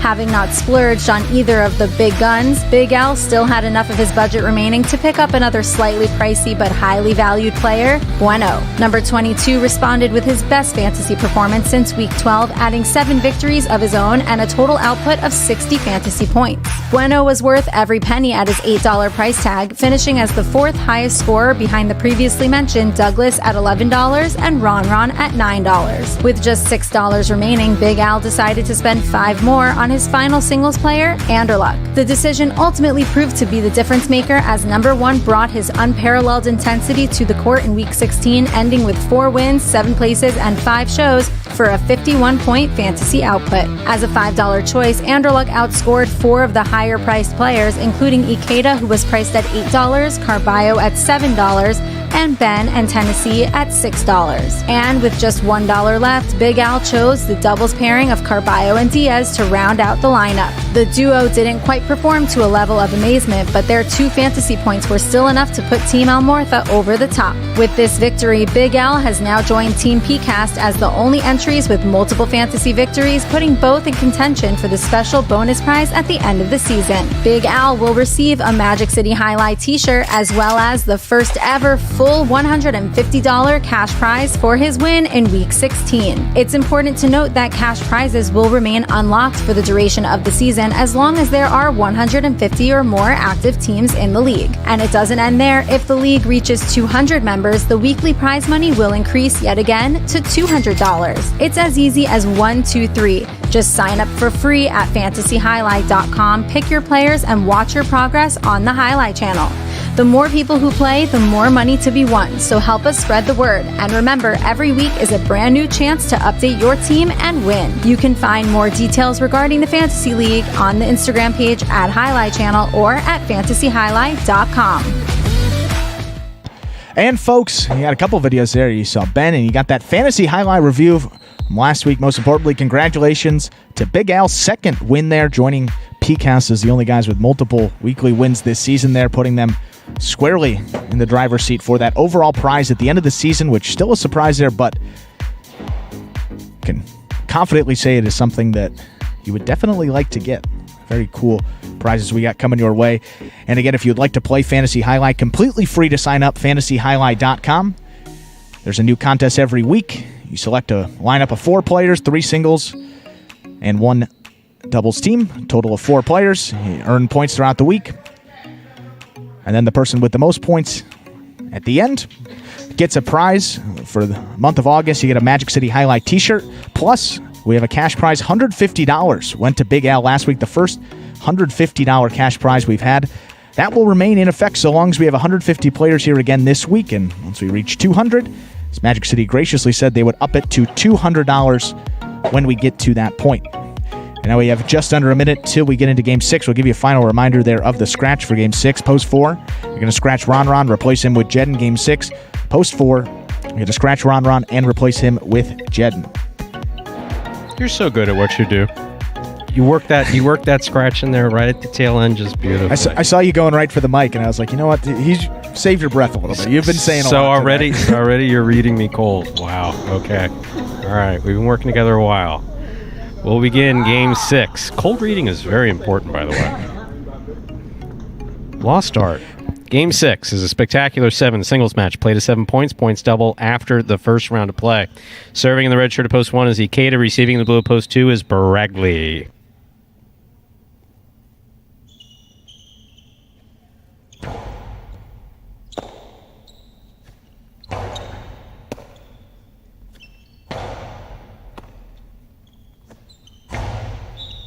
That ball hit the overhead screen. Point 1. 1 first up on the board in our 6th game. That brings the court the white shirt at post 3. Bueno.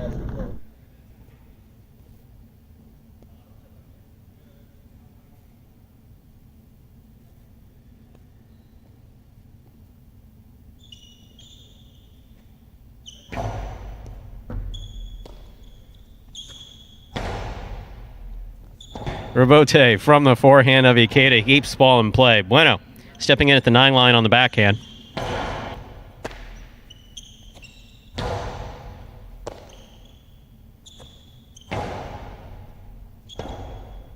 Rebote forehand by Ikeda. Wow, that took a Magic City bounce that surprised everybody with the Ceston on that court. Point 1.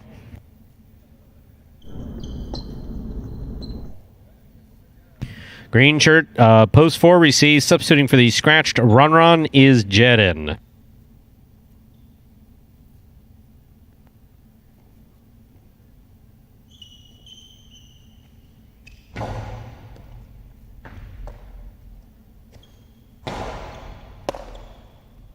Ikeda on the backhand. Rebote, left side, swing and a miss by Jedin, midcourt, point 1. Ikeda has made 3 straight points. That'll bring to the court the black shirt at post 5, Anderluck.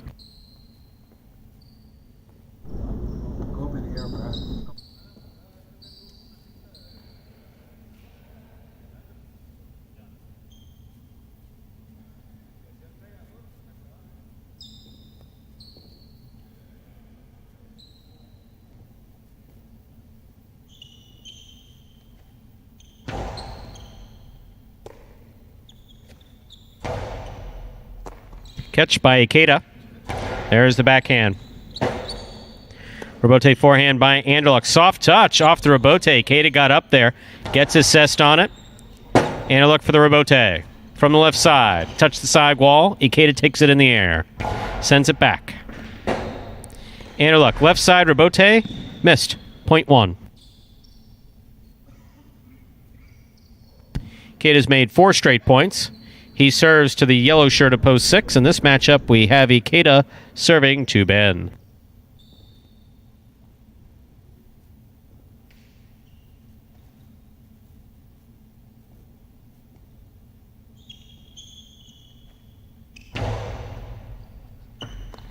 Ball dies coming out of the service box and scores. Point 1. Ikeda's made 5 straight points, now receiving in this matchup. The pink shirt of post 7 is Douglas.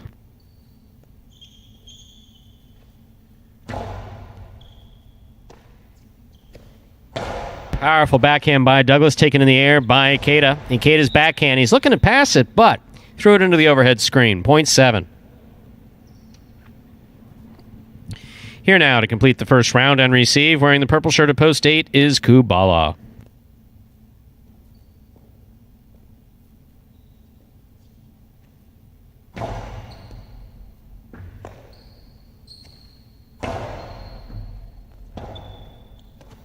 Strong forehand Rebote thrown by Douglas.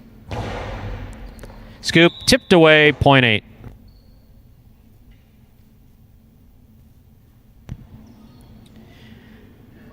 That'll complete the first round of play. All matchups are worth 2 points now through the end of the game. First to return in the second round, the blue opposed 2, Bareilles.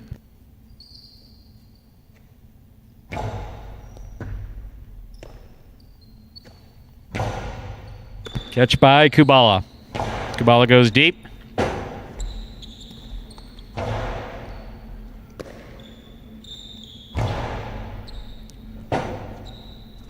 Rebote save. by Bragley. Had enough on it to make it to the front wall.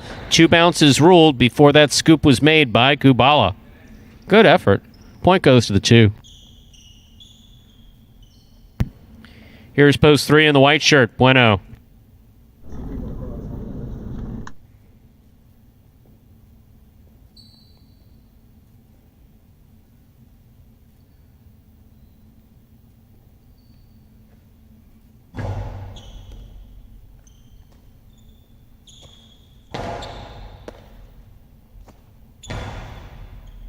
Bueno from the left side.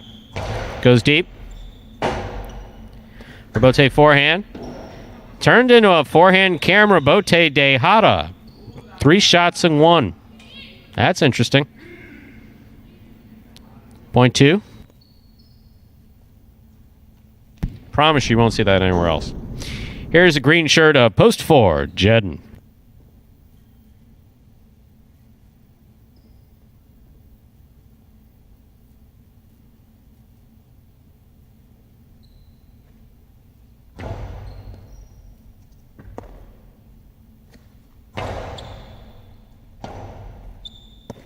Forehand Rebote de Hada. Jedden read this one, moved up on it. Throws it over Bragley's head. Bragley for the Rebote. Jedden catches the ball in the air. Whips it inside. Nice change of pace there. Bragley with a Bragley special. A one-handed grab. He's got great situational awareness. Knows where that front wall is. Scoop by Jedden. Strong backhand. Here's Bragley. Bragley for the Rebote again. Catch by Jedden from the outside. Jedden from the outside to the outside. That's highlight. That's beautiful. Point 4. That's a great point, Stu. One of the best we've seen. Certainly the best one of the day here, but best one maybe these past couple weeks. Wow, a lot of great stuff. Black shirt at post 5 receives. Anderluck.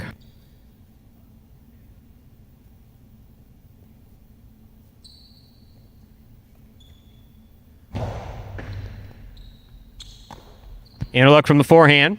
Looks to pass. Rebote left side. Catch by Anderluck at the 8 line. Anderluck puts it over Jedden's head once again.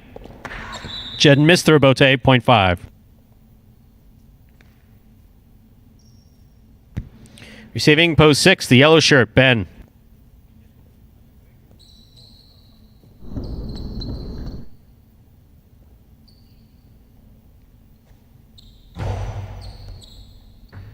That's an excellent serve by Anderluck.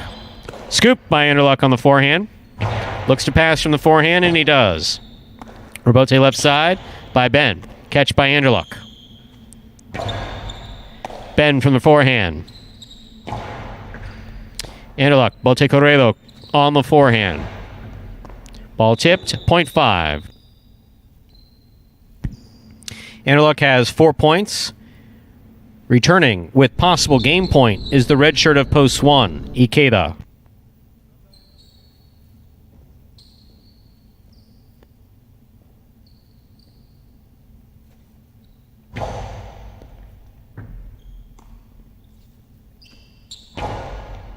Good catch by Anderluck. There's the backhand. Caught in the air by Ikeda. He goes deep. Rebote forehand save by Anderluck. Ikeda winding up. Great second effort by Anderluck to try to make that Rebote. Point and game to the red shirt of post 1, Ikeda. 2 serves to 5. This is a playoff for 2nd and 3rd place.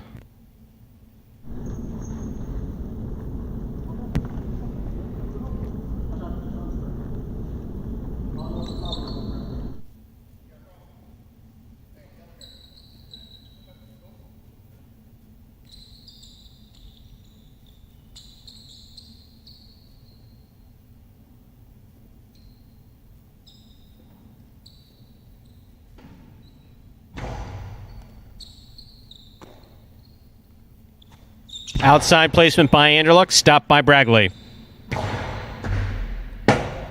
Rebote save by Anderluck's got enough to make it to the front wall and score. Point and place to post 5, 2 shows. Unofficial order finish 1-5-2. Your prices will be up in a moment.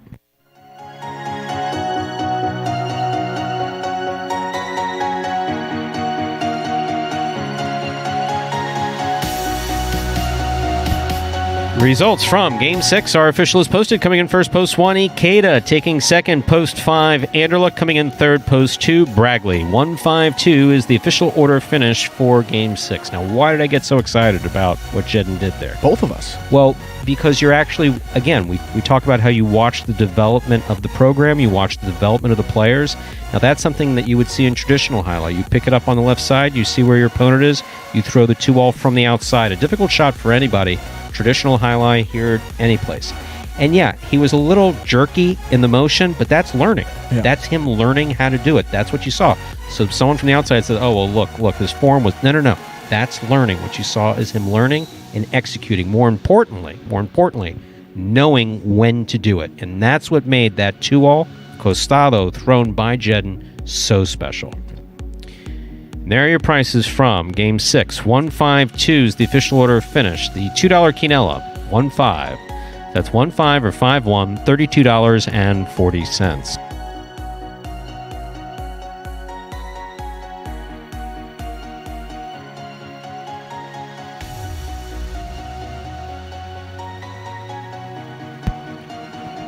Trifecta, 1-5-2. That's first, second, and third place finish.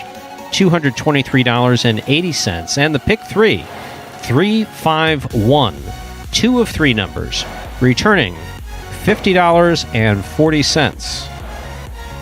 And for fans of the pick 3, I heard a rumor, not time to introduce it yet, but if you like pick 3s, I heard a rumor that beginning sometime next week, you may have more than one opportunity. Might. I'm not saying anything for sure. I'm just saying if you're a fan of the pick 3 and you asked for an additional pick 3, another pick 3 may be in the works. I don't know. I heard it. We'll see. Up next, game number 7. A spectacular 7 singles match. Played to 7 points.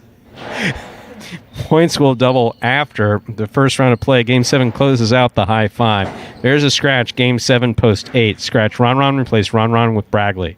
Game 7, post 8. Scratch Ron, replace Ron with Bragley. Post time for Game 7 and the close of the high 5 is just 7 minutes away. Good luck. And given that pick 3, 2 out of 3, that'd be interesting. Someone gets only 2 out of 3 on the pick 3, but then gets 5 of 5 on the high 5. That would be it's unprecedented.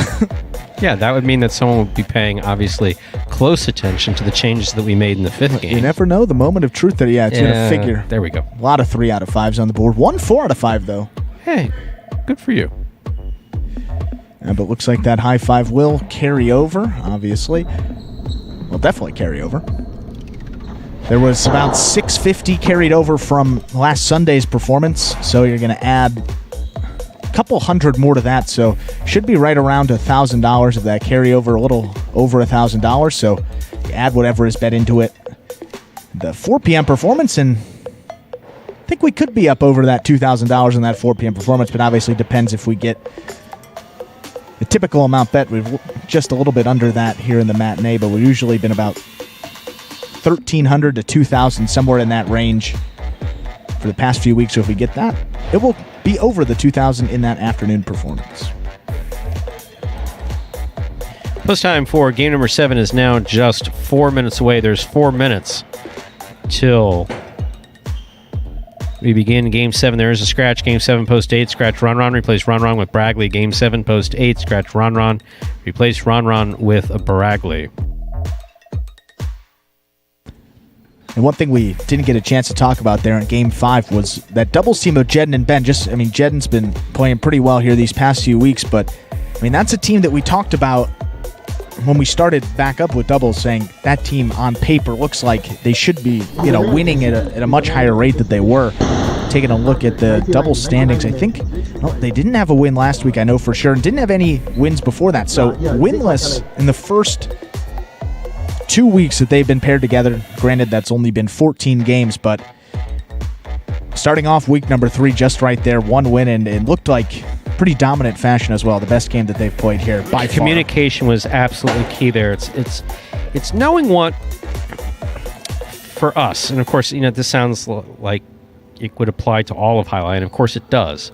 But in traditional highlight, it happens automatically. Here, it's learned, and it's in the process. So communication being key, but it's not just communicating, it's also knowing what the strengths and weaknesses of the person who you're playing are with. Specifically, Douglas and Lamonte. Let's take the best example.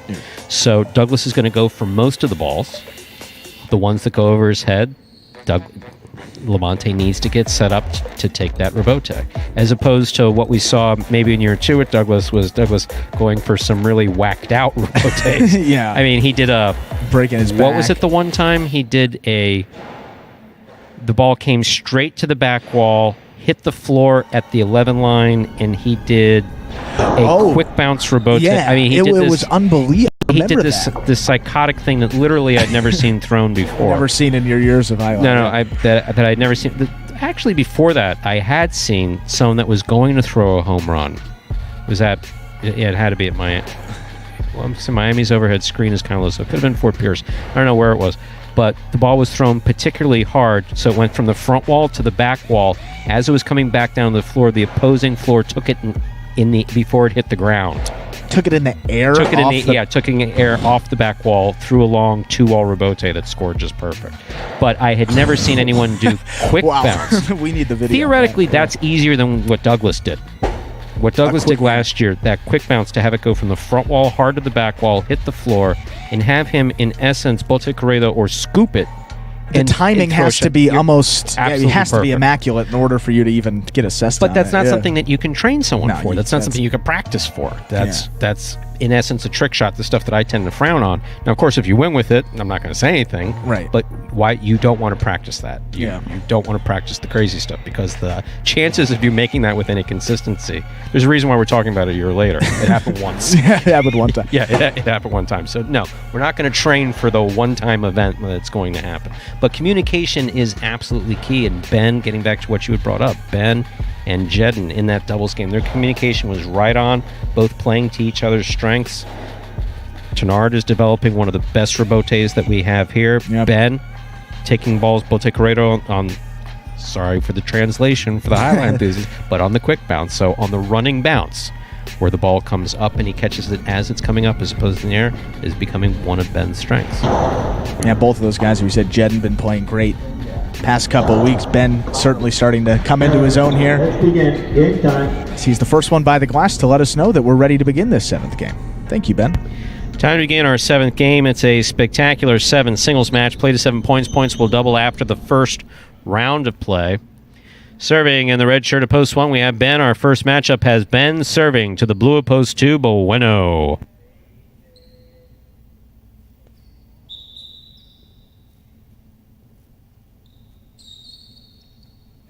There's the serve. Game 7 begins. Bueno on the backhand. Into the chula, but Ben got assessed on it. Not enough to get it to the front wall, point 2. Now receiving the white shirt of post 3, Anderluck.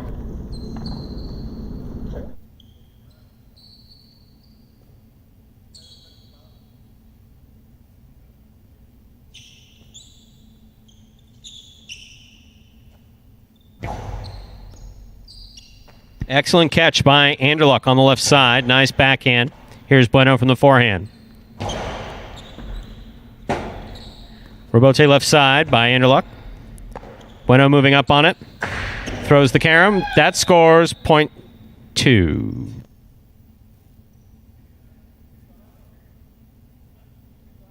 Sir, I'm sorry, Snoop. You're right.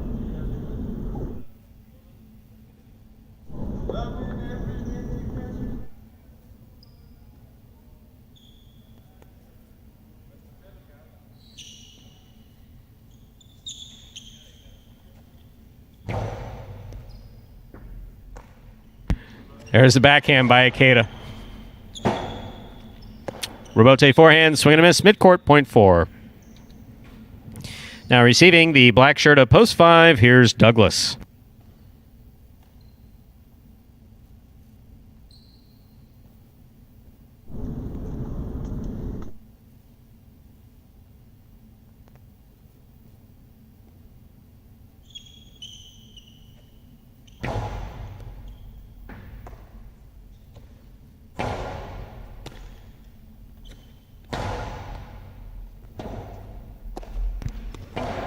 Robote left side by Douglas. Ikeda hard to the inside, got it past him.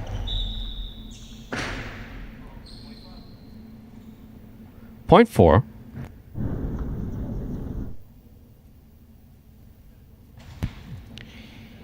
Yellow shirt at post 6, Kubala receives.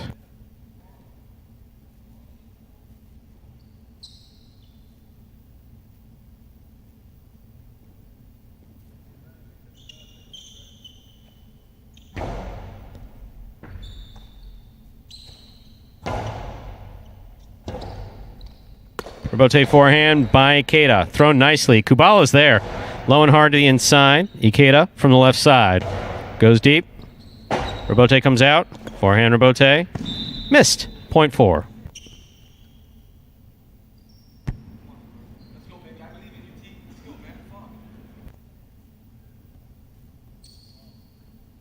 Four has 3 points. Ikeda now serves. And this matchup to the pink shirt at post 7, Jedden.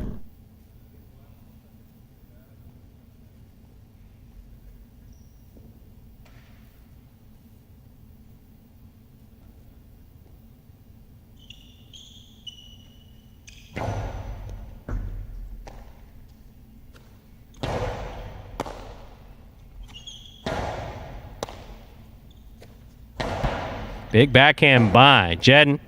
Nice forehand Robote. Great pickup by Jedden. He goes deep. Forehand Robote just above the pad by Ikeda. Jedden picks it up. Hard to the inside he goes. Ikeda grabs it, holds onto it, returns it from the left side. There's a nice Robote. Touch the side wall. Ikeda's on it. Ikeda throws the carom. That scores. Well thrown. Point 4.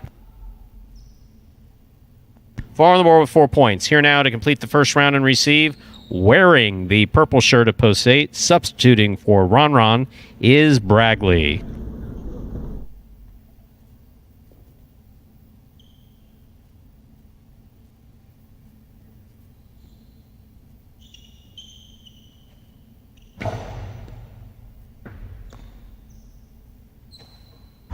Big right side by Bragley. Forehand Robote by Ikeda. Catch by Ikeda.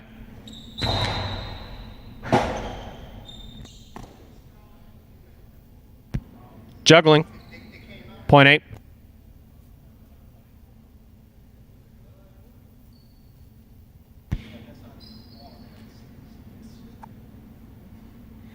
That completes the first round of play. All matchups are now worth 2 points through the end of the game. First to return in the second round is Ben.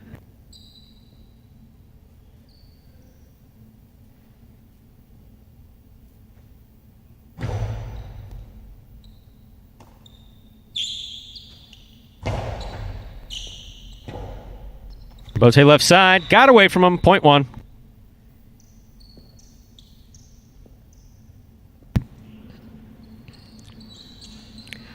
One serves to the white shirt at post 3, Anderluck.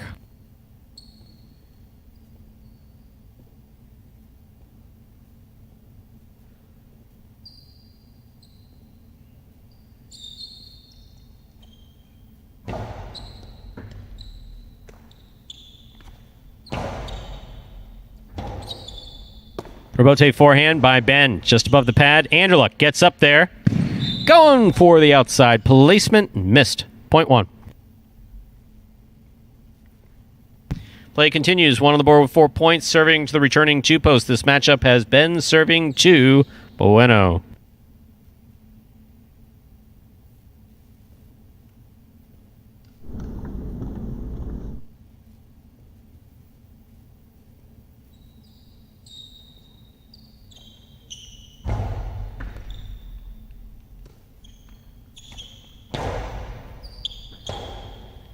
Robote left side by Ben. He makes the save. Here's Bueno on the forehand from the 7 line. Ben went for the scoop, missed it clean. That made it to the front wall, cleared the pad. What a catch by Ben at the 8 line. Point 1.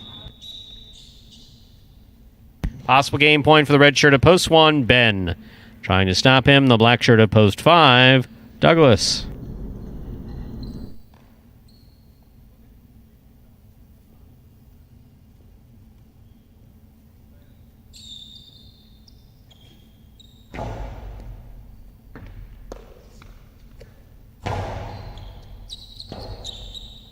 Rebote left side by Ben. Good catch by Douglas.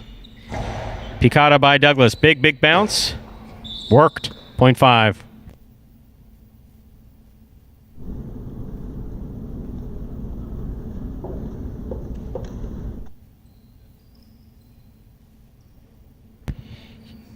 Yellow shirt to post 6 receives. Here's Kubala.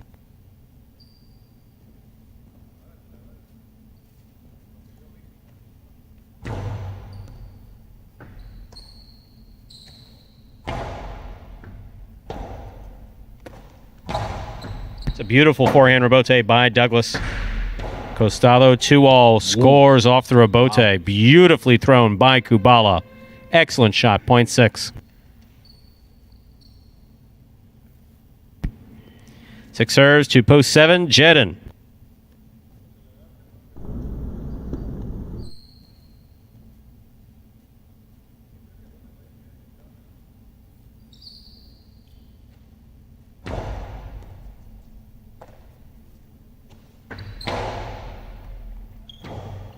Kubala turn, make the rebote, just missed. 0.7. That puts Jedin on the board with 2 points. He serves the returning 4-post. Ikeda.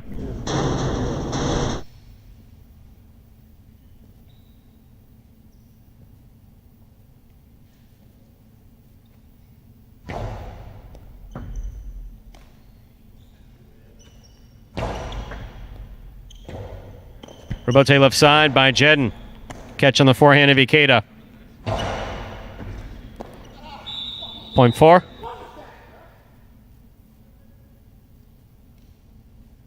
Possible game point here for Ikeda in the green shirt of post 4. Trying to stop him. Post 8, Bragley.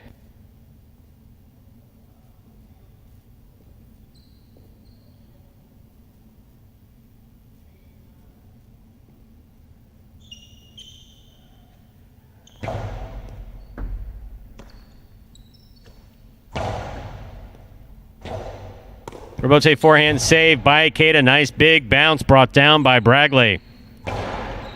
Ikeda on the forehand. Outside placement by Ikeda. Will score for the win. Point in game. Green shirt up post 4. Ikeda. 4 wins it. 1 places. 2, 5, 6, and 7 will pair off and play off for 3rd place. 2 first serves to 5.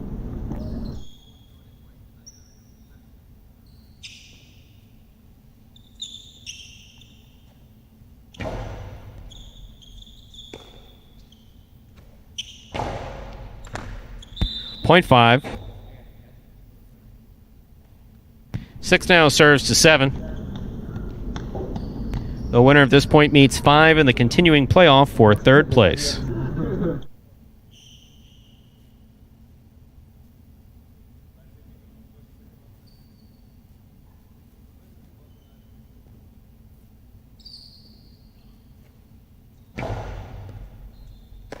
Great catch by Jedin off a good serve by Kubala. Rebote, left side. Catch by Jedin. Kubala from the left side. He goes deep. Rebote is coming out to the 6th line. Turned on the forehand of Jedin. That's a nice rebote thrown by the right side of Jedin.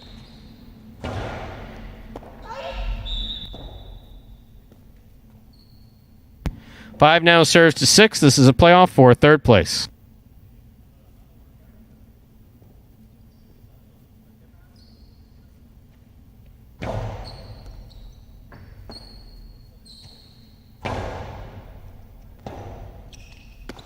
Forehand rebote by Douglas. Scores. Point in a 3rd place finish for post 5, Douglas. Unofficial order finish 4-1-5.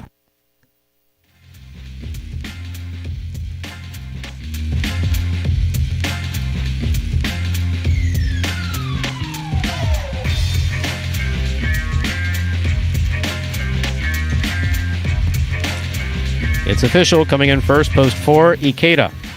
Taking second, post 1, Ben. Coming in third, post 5, Douglas. 4-1-5 is the official order finish for game number 7. All Right there at the tail end with Ikeda against Bragley. See, that outside placement wasn't particularly good. Good enough. Bragley, like, stutter steps, like he didn't think he could get to it, then realized that he could get to it. And most balls aren't out it. of his reach. I No, mean, just how quick he is and his length, and with the cesta adds a couple, another 2 feet of his range. It's incredible. No, They're and tough part to of get the past. the training that we say also, when the ball's coming in the air and it looks like it's going to land out, when in doubt, catch it. Yeah. You always catch it. You never want to say, "Oh, that's going out." Pull your cesta in and watch it hit in and lose the point. Never want to see that. So our high five for today: 53514. 3 of 5 numbers returning $13.50. That carryover jackpot's up to $922. Of course, it is guaranteed at $2,000. The Quinella 1-4. That's 1-4 or 4-1, $48 even. Trifecta 4-1-5, $187.60. Consolation the win pool. No one had 4 or 1 to win. So 5 to win, returning $2.10. Once again, no one had 4 or 1 to win, so 5 to win, returning $2.10. Up next, Game 8, a spectacular 7 singles match. Played to 7 points. Points double after the first round of play. There is a scratch. Game 8, post 5. Scratch Ron, replace Ron with Jedden. Game 8, post 5. Scratch Ron, replace Ron with Jedden. Post time for game number 8 is now just 7 minutes away. Good luck.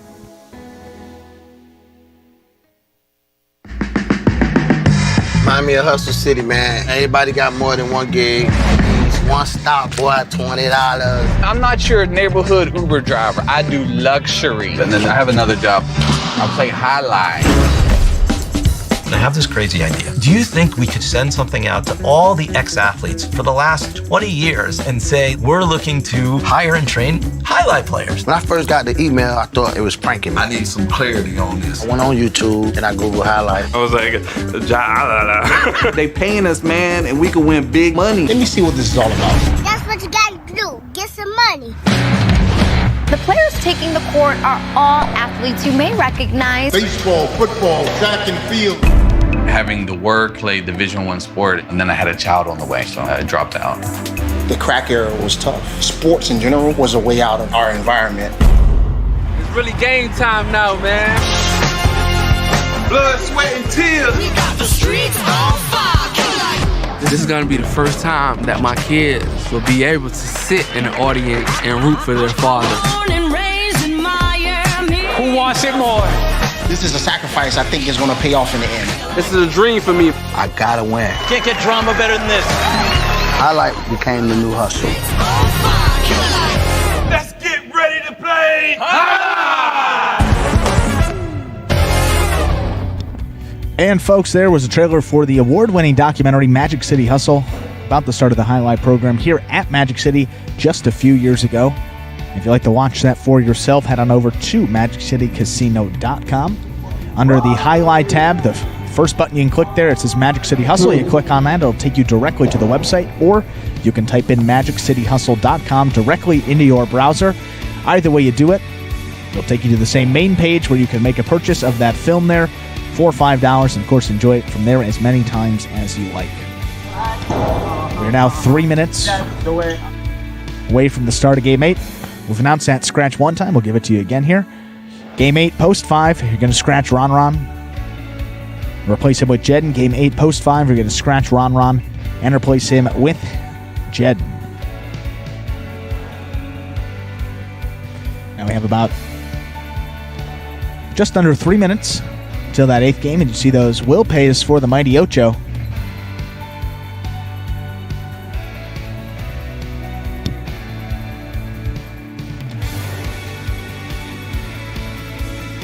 And we're approaching the end of the meet here. So you joined us last week, you'll know that there's a couple mandatory specialty jackpot payouts coming up with that high five and the Mighty Ocho. If there's still carryover in it, when we get to the end of this week, everything must go. So you don't have to get all 5 numbers in the high five. You don't have to get all 8 numbers in the Mighty Ocho. I think when we paid out that first one with the meet ending a couple months ago, The Mighty Ocho, I think 6 out of 8 numbers paid around $2,500. So that's what we're saying there. Specialty jackpot payouts will be coming up at the end of this week. That Ocho will be forced out, as well as that high 5. So if there's any carryover, it means it cannot carry over anymore. You don't have to hit the jackpot. You don't have to get all 5 numbers for that high 5. You don't have to get all 8 numbers. Whatever's in there will be given out in full, and if there are multiple winners, so split it up amongst those winning tickets. It's always an exciting day when the meet ends. You sometimes get those bigger jackpots, and that's what we saw the Ocho. That was the only time there was a very significant payout in there, as we're saying there. It was over $2,000, and that'll be coming up at the end of this week. A lot of big wagering news at Magic City here today, Stu. Yes, there is. 1 minute to go till we begin Game 8. Game 8 now just a minute away. Reminder to scratch Game 8, post 5. Scratch Ron Ron, replace Ron Ron with Jedden. Game 8, post 5. Scratch Ron Ron, replace Ron Ron with Jedden. You guys say Ikeda, too. I mean, played really well at the end of last week. Something that he picked up on, and he's come out at the gates here strong in this week. Back-to-back wins for him. First 2 appearances, granted.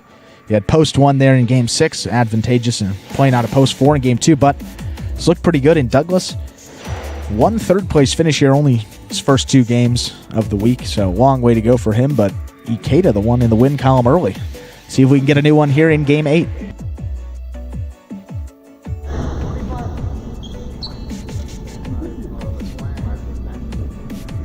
We're ready to begin game number 8. This is a spectacular 7 singles match. Play to 7 points. Points will double after the first round of play. Serving in the red shirt at post 1 is Tennessee. Our first matchup has Tennessee serving to Bueno. There's the serve. Game 8 has begun.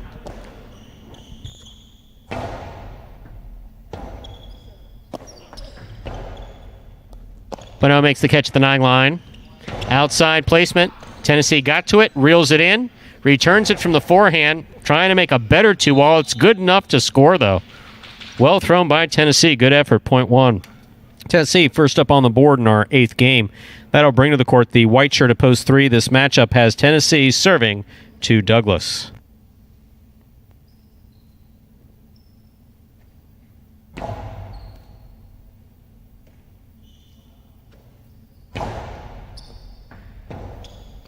Robote forehand by Tennessee.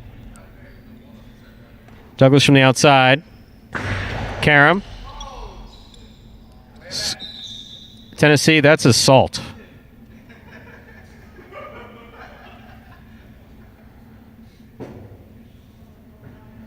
Point 3.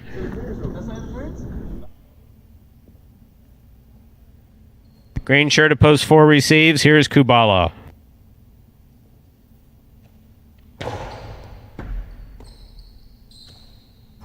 Big backhand by Kubala. Douglas sets up for the rebote. Swing and a miss. Point 4.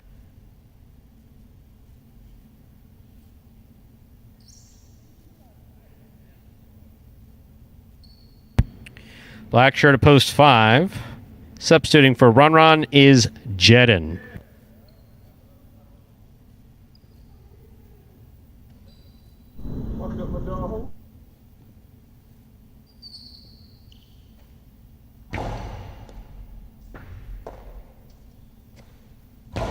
Big backhand by Jedden.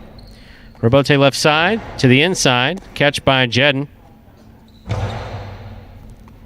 Ball tipped, point 5.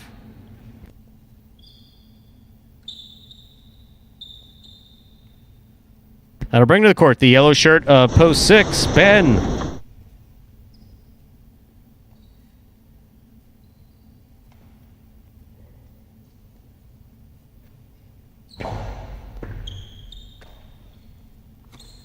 Powerful backhand by Ben.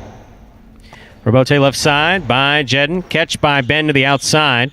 Carambola caught in the air by Jedden and a great catch. Robote left side. Good catch by Jedden. When in doubt, make sure you make that catch.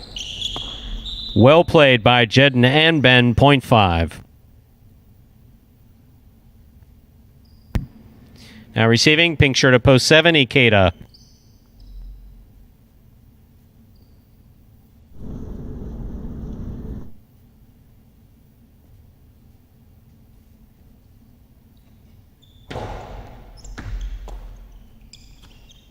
Powerful backhand by Ikeda.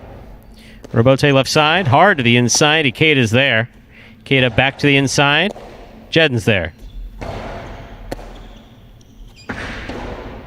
Wow. Awful.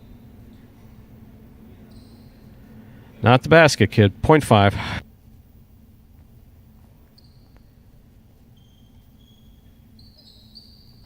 Here's the purple shirt at post 8, Anderluck.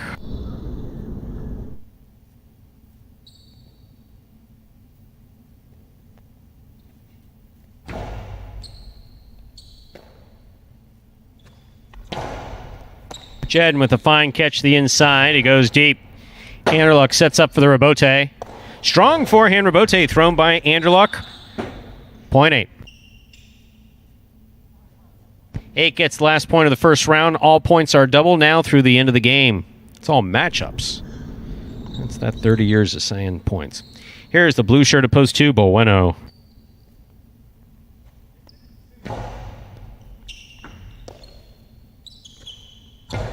Strong backhand by Bueno. Clears the overhead screen. Nice forehand Robote by Anderluck. Will score 0.8. 8 on the board with 3 points. Here's post 1, Tennessee.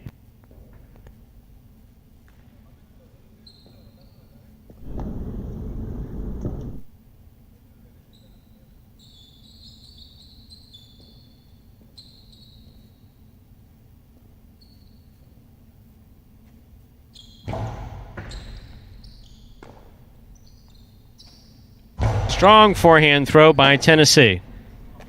Robote by Anderluck to the inside. Here's Tennessee. Big backhand by Tennessee. Anderluck switches to the forehand, trying to get it just above the pad. It missed. 0.1. White shirt at post 3 returns. This matchup has Tennessee serving to Douglas.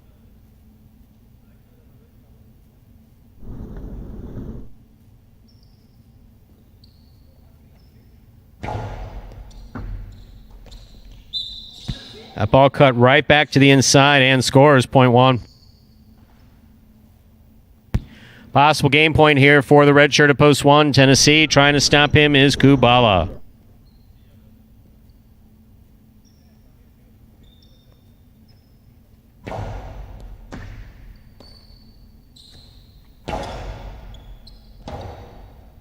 Robote by Tennessee. Kubala backpedaling, chooses to make the Robote. Just above the pad, right up the middle of the court. Here's Tennessee on the forehand. Forehand Robote by Kubala back to the inside. Tennessee is there. Tennessee goes deep. Robote left side by Kubala. Catch by Tennessee. He brings it in, holds on to it. Kubala from the 8 line on the right side. Slight Magic City bounce picked up by Tennessee. Picada, the big bounce by Tennessee, cut off by Kubala. Kubala, Picada, the big, no, not from there. You got to catch it in the air on the bounce. 0.4.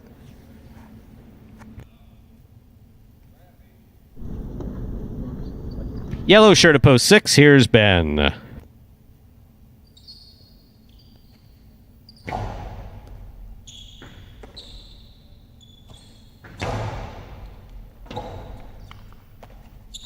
Robote 2-all by Kubala scores. Nicely thrown, 0.4. That gives Kubala a possible game point here in this 8th game. On the court trying to stop him in the pink of post 7 is Ikeda.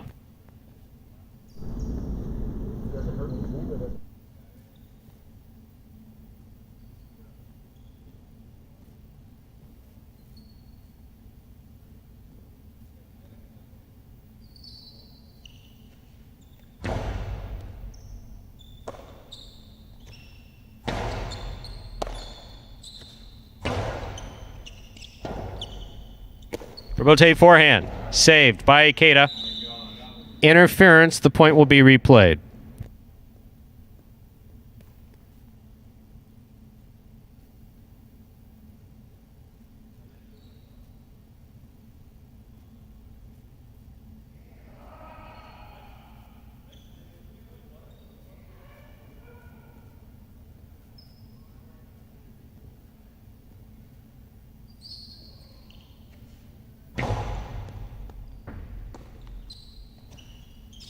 Ooh, that backhand got away from him. Point end game for the green shirt at post 4. Kubala. 1 places, 5 serves to 8. This is a playoff for 3rd place.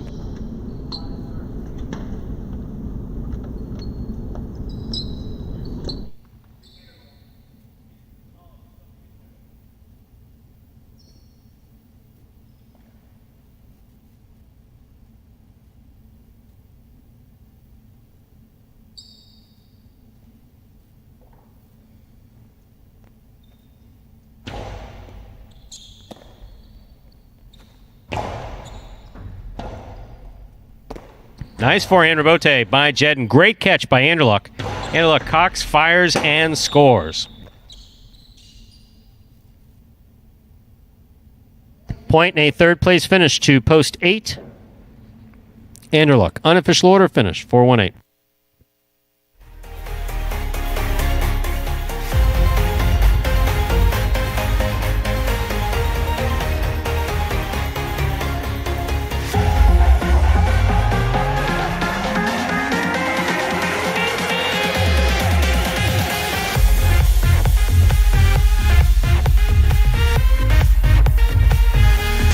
Coming in first, post 4, Kubala. Taking second, post 1, Tennessee. Coming in third, post 8, Anderluck. 4-1-8 is the official order of finish for Game 8, and we're going to have your prices up there in just a moment. We saw some really good play and some off play.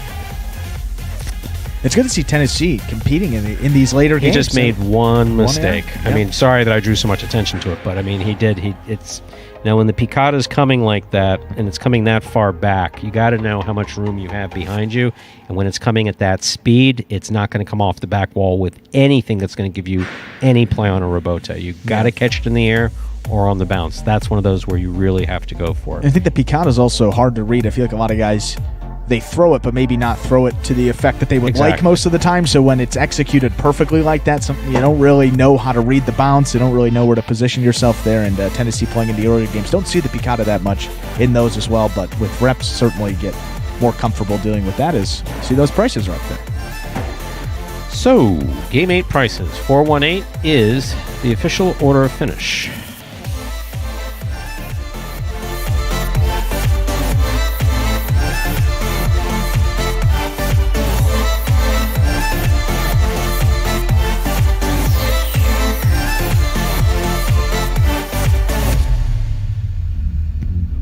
$2 Quinella 1-4. That's 1-4-4-1. First and second any order $65.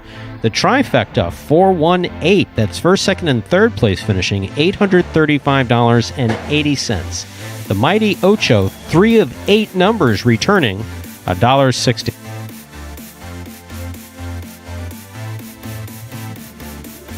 Up next, ladies and gentlemen, is game number 9, a spectacular 9 superfecta match. Next game is played at 9. That's 9 points. All points doubling after the first round of play. It's our only superfecta wagering opportunity. There is a scratch. Game 9, post 1, scratch Ron. Replace Ron with Tennessee. Game 9, post 1, scratch Ron. Replace Ron with Tennessee. Post time for Game 9, our only superfecta match of the day, is now just 7 minutes away. Good luck. My favorite part about playing professional Jai-Alai is probably the free Gatorades and free waters. My favorite part about being a professional Jai-Alai player, when I play, my mind is so clear. It's really the only time that I'm able to focus on just one thing. It's very exhilarating and exciting, and I love exercise, and I love to be competitive. It just feels like I'm finally getting to do what I want to do every day. And that was Kubala there, getting the win in game number 8, his 42nd victory on the season now, continuing to just inch closer to third place. He started a ways back. Kubala now 42 wins. That puts him in 7th place overall. He's one behind Ben. If he wants to catch Bueno for that third and final bonus money slot, he's going to need a couple more of those. 14 games behind Bueno, who is holding on that third and final spot with 56 wins. But in a week like this, Stu, I mean, a lot of wins on the board here. Ron not playing. He's been collecting a lot of them, as you know, these past few weeks. Douglas certainly started off not playing his best highlight, and you got Ikeda taking advantage of 2 of those. Kubal getting the win here. So we'll see who else. Maybe you have a new face here taking game number 9 as well. No, Douglas has been off for an extended period now. Not off in terms of not being here, and that's not something that we're used to seeing. Obviously, what sets the best players apart from the not best players, I guess is the best way to put it, is consistency. So they're gonna, your Rons and your Douglases are gonna squeak out your 1 or 2 games, wins per performances, and you can bet on them. So when they're not playing well, and there's no obvious injury, it's just the nature of sports. Yeah. And the nature of the fact that Douglas has now been playing for a year and a half. A year and a half, right? It's going to happen. Even though we see what he does on a day-to-day basis there, but he said that we take it for granted. I mean, we forget sometimes just how good he is. That it has only been less than. I mean, it still has been less than 2 years playing this sport. So those mistakes that you think, oh, how could he possibly make that? Well, he's still in the infant stages. I mean, you'd say of his highlight career at age 21. And now we're 3 minutes away from that 9th game. That's Superfecta game. And we got a video that will explain here some of those subtle differences between those 7 and 9 point games. Take a look. Spectacular 9 singles games are played with 8 players. Each player wears a different color jersey numbered 1 through 8 on the front. These numbers are traditionally referred to as post numbers. Post numbers are used to signify the order in which the athletes will play in a game. These numbers are also used for betting purposes. Don't be confused by the numbers on the back of our jerseys. Those are just for fun. Each game begins when the player in the post 1 red jersey serves to the player in the post 2 blue jersey. The served ball must land between the 4 and 7 lines marked on the court's side wall. If the ball lands between those lines, the serve is good and play continues until one of those 2 players wins that matchup. The player who loses the matchup exits the court and waits for his next turn at the end of the rotation. It's important to note that every game has 2 rounds. The first 7 matchups in a game make up round 1. Each matchup in round 1 is worth 1 point. Round 2 refers to all matchups that take place after the 7th and final matchup of round 1. The number of matchups in round 2 varies from game to game. And in round 2, each matchup is worth 2 points. The first player to earn 9 points wins the game. And that 9th and final game now just 1 minute away. Final reminder of the scratch here for game number 9. Effects post 1, scratch Ron to replace him with Tennessee. Game 9, post 1, you're going to scratch Ron there and replace him with Tennessee.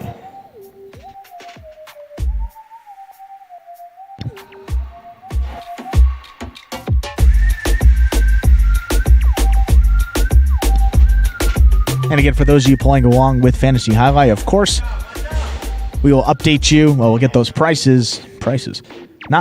get those points up in the fantasy game, fantasyjai-alai.com. Those will be updated after this performance here, so check back within about 30 minutes from the time we conclude here, and they should be up within that time frame.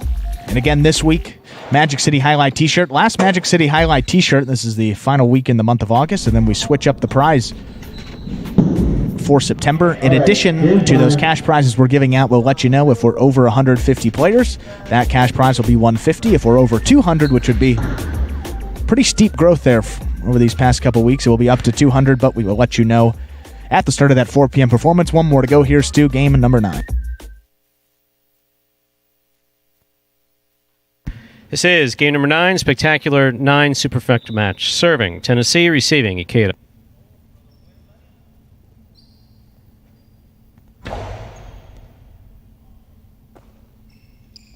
Kate on the backhand.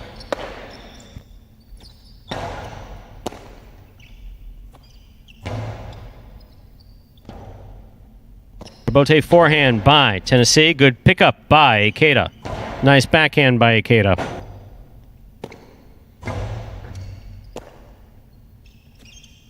Ikeda goes deep from the left side.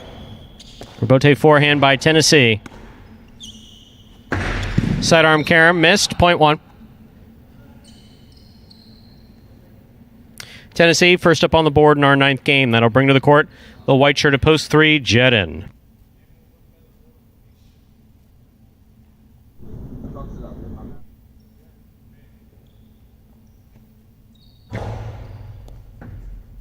over serve. Ball must land between the 4 and 7 line. On the serve, that passed. Point goes to the 3. Jedden now serves in this matchup to the green shirt at post 4. Bueno.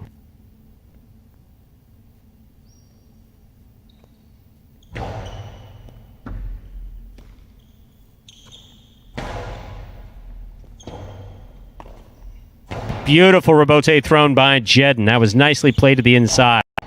Bueno made a nice throw. Jedden. Here's Bueno on the backhand from the 10 line. Bueno makes the catch, winds up, shoots the 2-all. Jedden read it, was headed there, it scores. Point 4.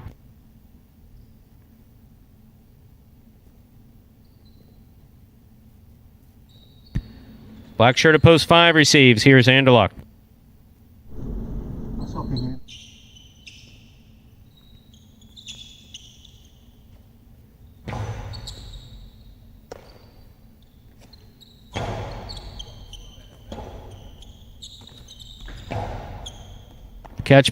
Almost a catch by Anderluck, point 4. Our next matchup has Bueno serving to the yellow shirt at post 6, Kubala.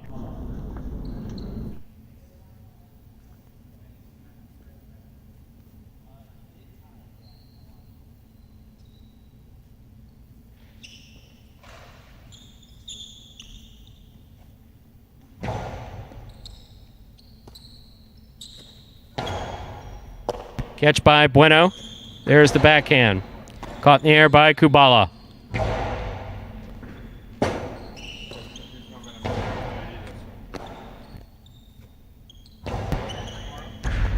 Ball tipped, point 6.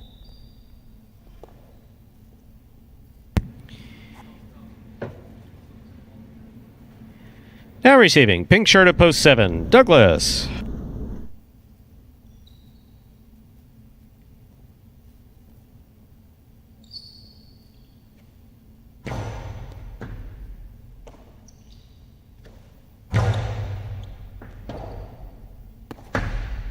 Two all, two score.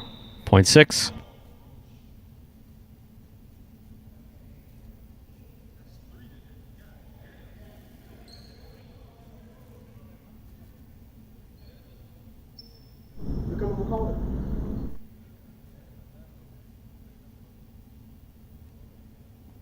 Here's post 8. Ben receives.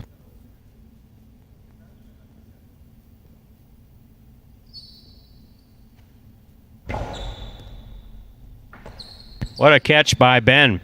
Nice backhand. Good catch by Kubala. Ben, great catch again at the sidewall. Big backhand.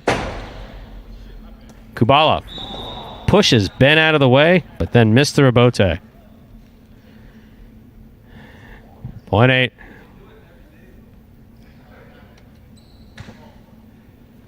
That completes the first round of play. All matchups are now worth 2 points through the end of the game. First return, post 2, Ikeda.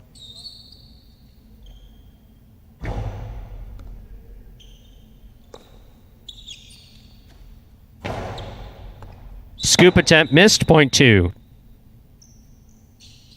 Red shirt at post 1, Tennessee receives.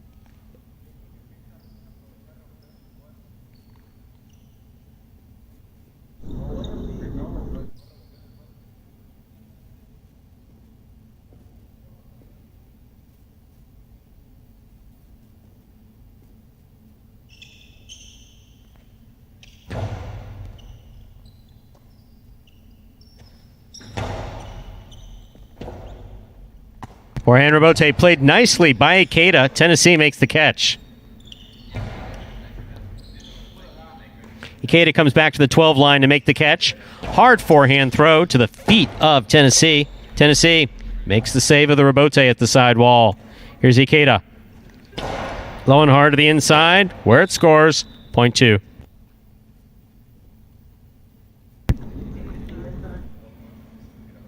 Two on the board with 4 points. Here's post 3, Jedden.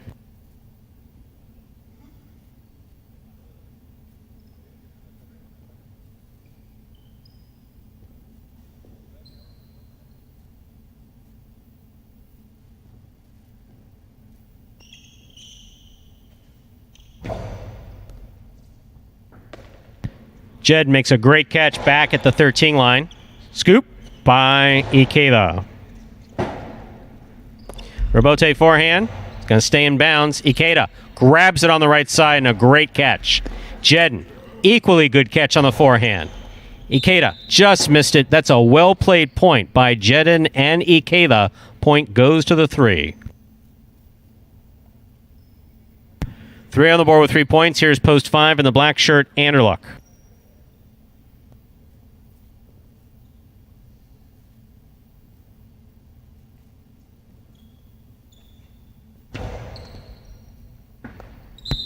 Point 3. 3 has 5 points. Here's post 4, the green shirt, Bueno.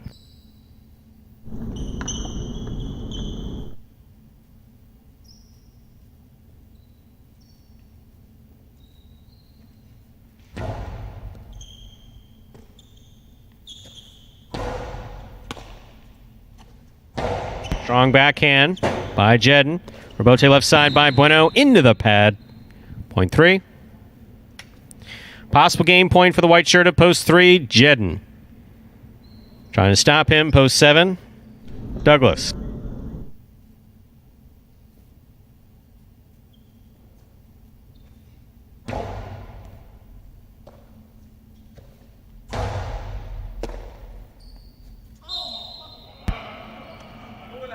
Point 7.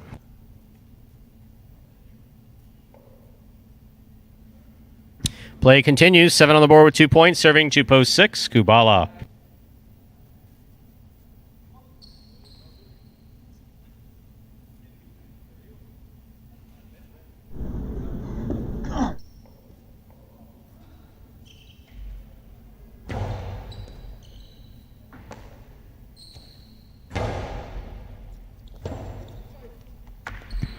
Point 6.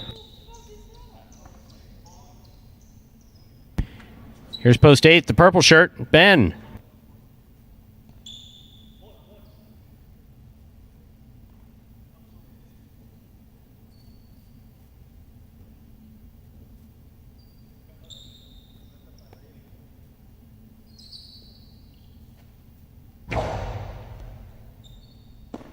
Ben opens up on the forehand from the 11 line.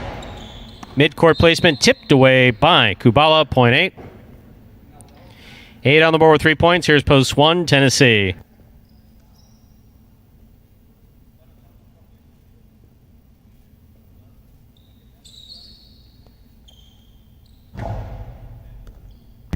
That's an overserve. Point 1. 1 on the board with 3 points. Receiving post 2, Ikeda.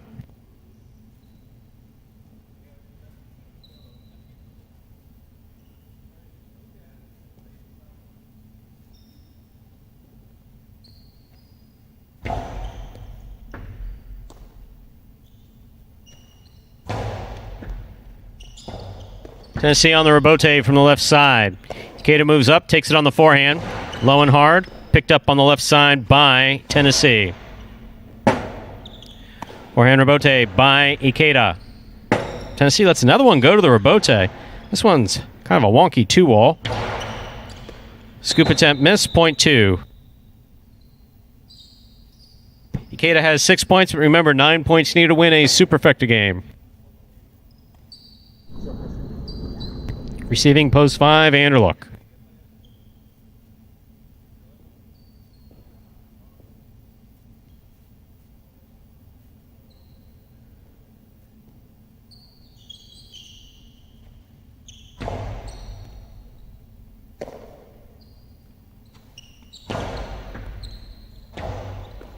Robote save.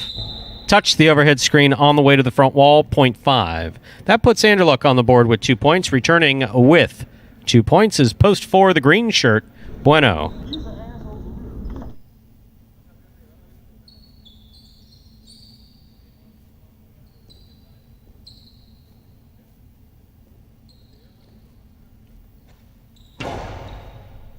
It's an awesome serve by Anderluck, going to score. Point 5. Anderluck's on the board with 4 points. Returning with possible game point, Post 3, Jedin.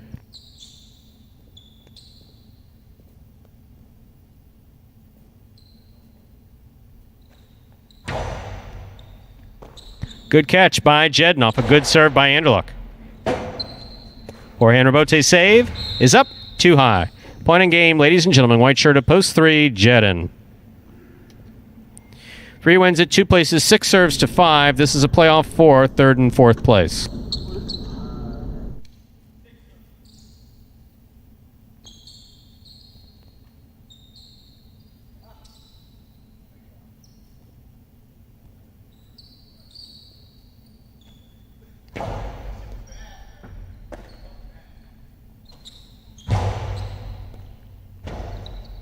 Rebote forehand. Outside placement by Kubala. What a catch by Anderluck.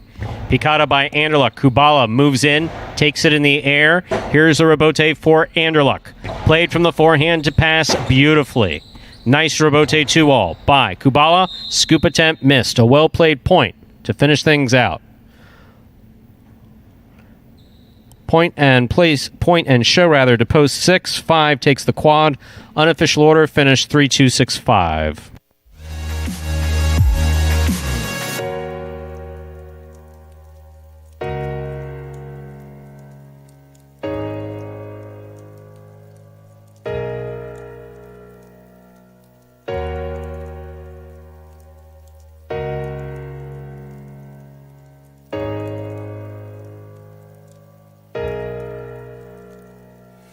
Results from Game 9 are official. Coming in first, post 3, Jedin. Taking second, post 2, Ikeda. Coming in third, post 6, Kubala. Taking the quad, post 5, Anderluck. 3-2-6-5 is the official order of finish for game number 9. We'll have your prices up in just a moment. Again here, Douglas. Nothing in the win column for him. Second week in a row. I think this Thursday matinee performance hasn't done him any favors, but see, he's got a lot more games here this week. Maybe he doesn't like Thursdays. There were guys, yeah. I'll tell you, we've talked about the highlight history. There's guys that... Bolivar didn't like matinees towards the end of his career. And Tiger Woods plays pretty well on Sundays compared to the other guys, so it's just the nature of sports. There you go. Overall, some pretty good play. Jedin was a total standout in today's performance. Jedin, Ben played real well until the last game, but... Jedin, Ben played really well. Yeah, Kubala showing more offensive skills. I mean, you talked about that. I mean, if he can add that part of his game, I mean, he's just a primarily defensive guy now. It's like an NBA player who comes into the league. He's just a defensive stalwart, stopping everyone, and then gradually picks up that offensive game. A guy like Kawhi Leonard, Jimmy Butler, it's sort of a guy that I think about comparing it to him. But if he can develop it, get a little more strength, he's a tough cookie to get out every time he steps out on the court there, Stu. There are your prices from game number 9. Superfecta Consolation, 3-2-6 all. The $2 price, 3-2-6 all. $138.80.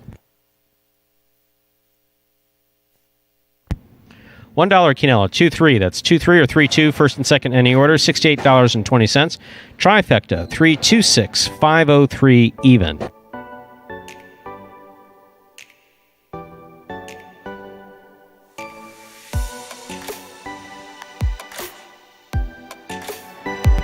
And that, ladies and gentlemen, will do it for this Thursday matinee performance of Live Jai-Alai in the Magic City on the Jai-Alai Channel. We're glad that you chose to join us this afternoon and invite you to join us again in just about an hour and a half, hour and 35 minutes, at 4 p.m. when we'll play 9 more action-packed games. We sure hope you enjoyed today's Jai-Alai action at Magic City. Please like and subscribe to the Jai-Alai Channel.